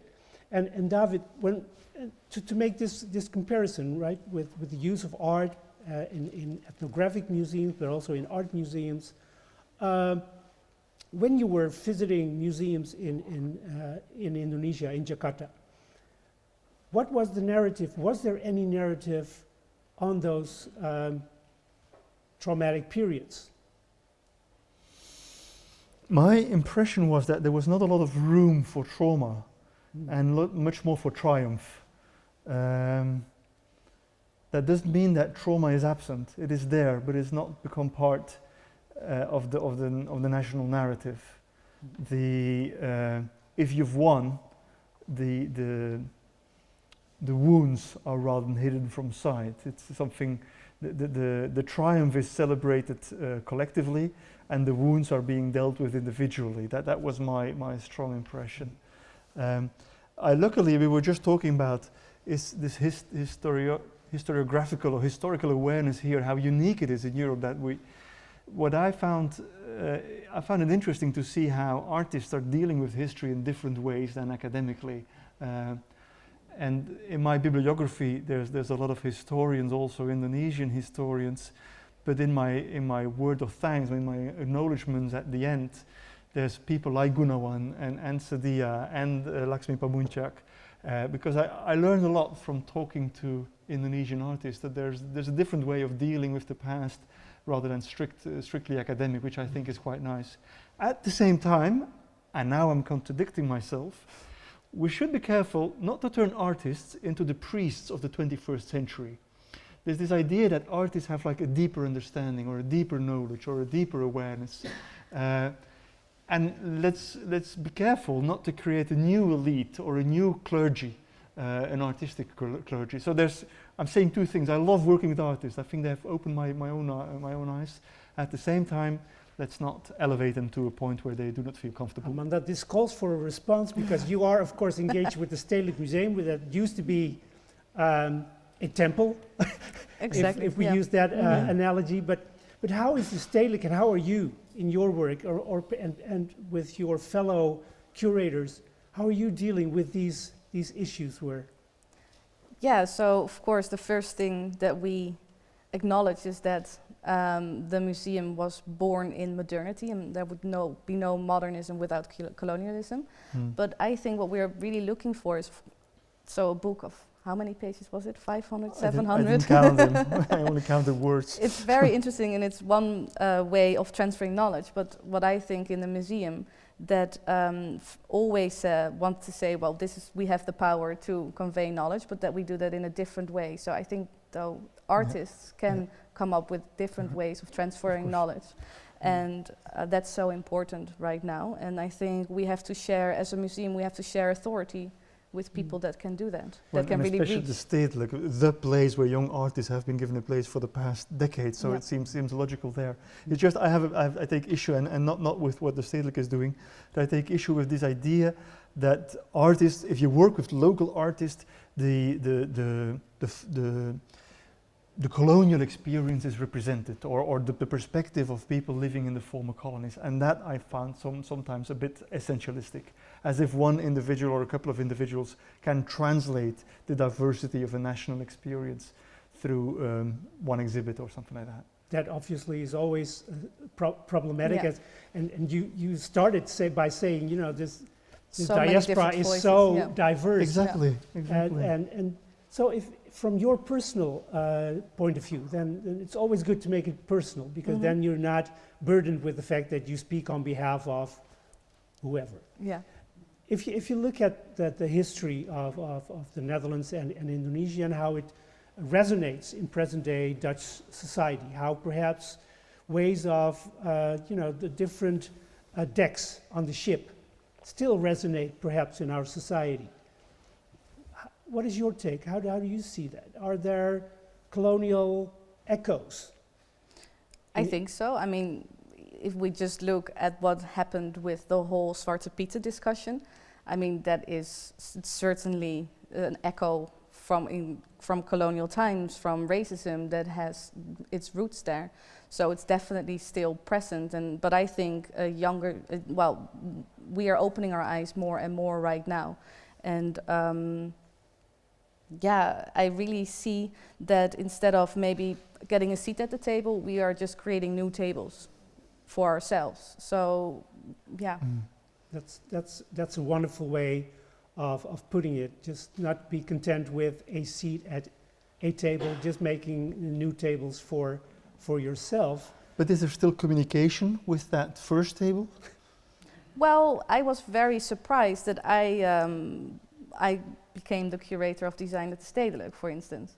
I am very happy with that. I had an idea that they would probably go for someone a bit more older maybe, but I got that seat at the table. So if I also create another seat at the table, but that is great. I can be at many tables. Yeah. That's right, but that is great. I mean, I think you're absolutely right. There's a diversity of perspectives, and many voices have never been heard. But I would be a little bit wary of a movement which moves to the quite opposite direction, where society becomes completely fragmented into sub-communities that do not talk to each other anymore. At the end of my book, I end with the climate challenge that lies ahead of us. We will have to be able to form one big table again sooner or later. Because I think if humanity is not successful in having a dialogue across identities, if we get stuck in a sort of fossilized experience of our private identity, we're losing something. And so how do we make tables, how do we get enough tables, and how do we make sure that tables keep on talking to each other? That seems to me a big challenge. But then I think you should reread your book, because in your book, the cosmopolitan, the international outlook of these young Indonesian nationalists, of these artists, is very, very inspiring. Yeah. And it needs to be recovered and rediscovered and rekindled. And as Amanda, I think the Stedelijk needs you more than you need the Stedelijk, actually. So they did a good job by having you in the museum.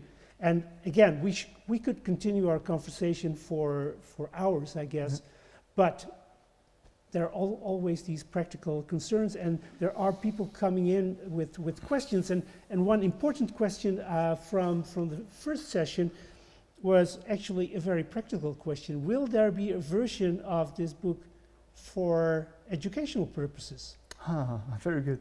It would be like a shortened version, or I know with my book on Congo, it was used. My biggest hope is that this book will be read by teachers and that they might use it in their classroom. Okay. And with my Congo book, there's textbooks in Belgium, for instance, now that use parts of the testimonies from the Congo book into the textbook. So it's much shorter, it's half a page or 2 pages. I'm always, for me, that's one of the biggest compliments I can have. I know that there's been contacts for an Indonesian translation. There's been the rights have been sold to 4 countries already, but this is still for the readership at large. I would love to see knowledge spreading to different layers and making it available for younger people. Again, I see myself as a sort of bridge between academic knowledge and a readership, a wider readership. But I'm always happy to see people carrying forward insights and enriching them with their own perspectives. There are so many questions. We could actually do a separate session on the questions, but there is one that I would like to put forward. It is from someone who has heard, or think she or he has heard, that Belgium was a better decolonizer than the Netherlands. Did you say that, David? I said that in terms of you see how words get twisted, don't you? I'm just asking. I think in terms of colonization, the Dutch did better than the Belgians. In terms of decolonization, the Dutch did worse than the Belgians. There was a war, and it costed more than 200,000 lives probably. There was not a war at the decolonization of Belgian Congo. I don't think that one would have won a beauty contest either, but at least it was not a war. So that's what I said in that context. Okay. Thank you for clarifying, and thank you also for bringing in Patrice Lumumba when you talked about Bandung, right? And just as a final remark, because we are running out of time, you end the book with Tante Siska Patipilohi, who is actually saying that, well, if we look at the way that things developed, because one might say Bandung was the peak. Everyone was looking at Indonesia as one of the leaders of the non-aligned movement of the New World. Sukarno was with Nasser and with Nehru and with basically everyone. And then things go terribly wrong in the 60s. There's the biggest trauma, of course, of the mass killings that happened in 65, 66. Laxmi Pamuntjak's Red, Ahmad Tohari, and many others have written very moving and telling novels and short stories about this. And she says, well, in the end, Tante Siska Patipilohi says, we are not yet free. Why did you took those words as the end words of a book? Of a chapter. Of the chapter, but it's the last chapter, right? Because it bridges to the epilogue. Yeah. I think it was very interesting and very important what she said. For her, colonialism was a dramatic excess of capitalism, And she made the link between another axis of capitalism, it's climate change. I thought it extraordinary that a 94-year-old lady in Amsterdam told me, like, we had more than 300 years of lagging behind because we had been colonized for such a long time. It was very, very hard. The adversary was stronger, and they have won. And it's true, the neo-imperial logic has installed itself throughout the 1950s, 60s, and 70s. We're still fighting for the values of Bandung right now. She said, like, capitalism has prevailed. We tried to change it. We failed. Capitalism has prevailed. And look at the tropical rainforest on Kalimantan. Look at Sumatra. Have you been there? This is literally what she said. Have you seen what has happened? So she made the connection of the damage done by capitalism in a colonial context and the damage done by capitalism in an environmental context. And that for me was a very important link, and that's the main message of the epilogue. Very wise words of a very wise person. Absolutely. Yeah. Amanda, are these issues also that the Stedelijk, as an art museum, or what used to be a classic art museum, is also engaging with? It's actually quite funny because it is. I'm working on an exhibition with a colleague about materials. And how designers are now so much more interested in coming up with new materials, but it's because of climate change, because global sources are diminishing, and that is, and I'm also linking that to colonialism, because climate change has its roots in colonialism, but we also have to think about climate justice, and I would like to also speak with activists in that sense, and yeah, so I definitely link that and see that, yeah. So thank you. That's a wonderful way to conclude this part of our session, and actually the entire session. And hopefully, Tante Siska Patpilohi will be able to come to the event and the exhibition to see that people are working, being aware of these continuities and these links between structural inequalities and structural problems, but also with people that are from a younger generation that are working on that. And on that note, on a positive note, and I'm now looking at the audience, and thank you for all the questions, and apologies for the fact that we were not able to accommodate all your questions. There were many. I hope you still say, I like, so I pay. Pay as you like, but do pay. Of course. First and foremost, on behalf of the organizers, so Beyond Walls, Framer Framed, and Read My World, I would like to thank all our guests. First and foremost, David, of course, Amanda, who's sitting opposite of me, and from Jakarta, Masgun and Sadiah Boonstra. Thank you so much for being with us. Also to you in the audience in this beautiful space of Framer Framed, who joined us, being very attentive and quiet. Thank you so much.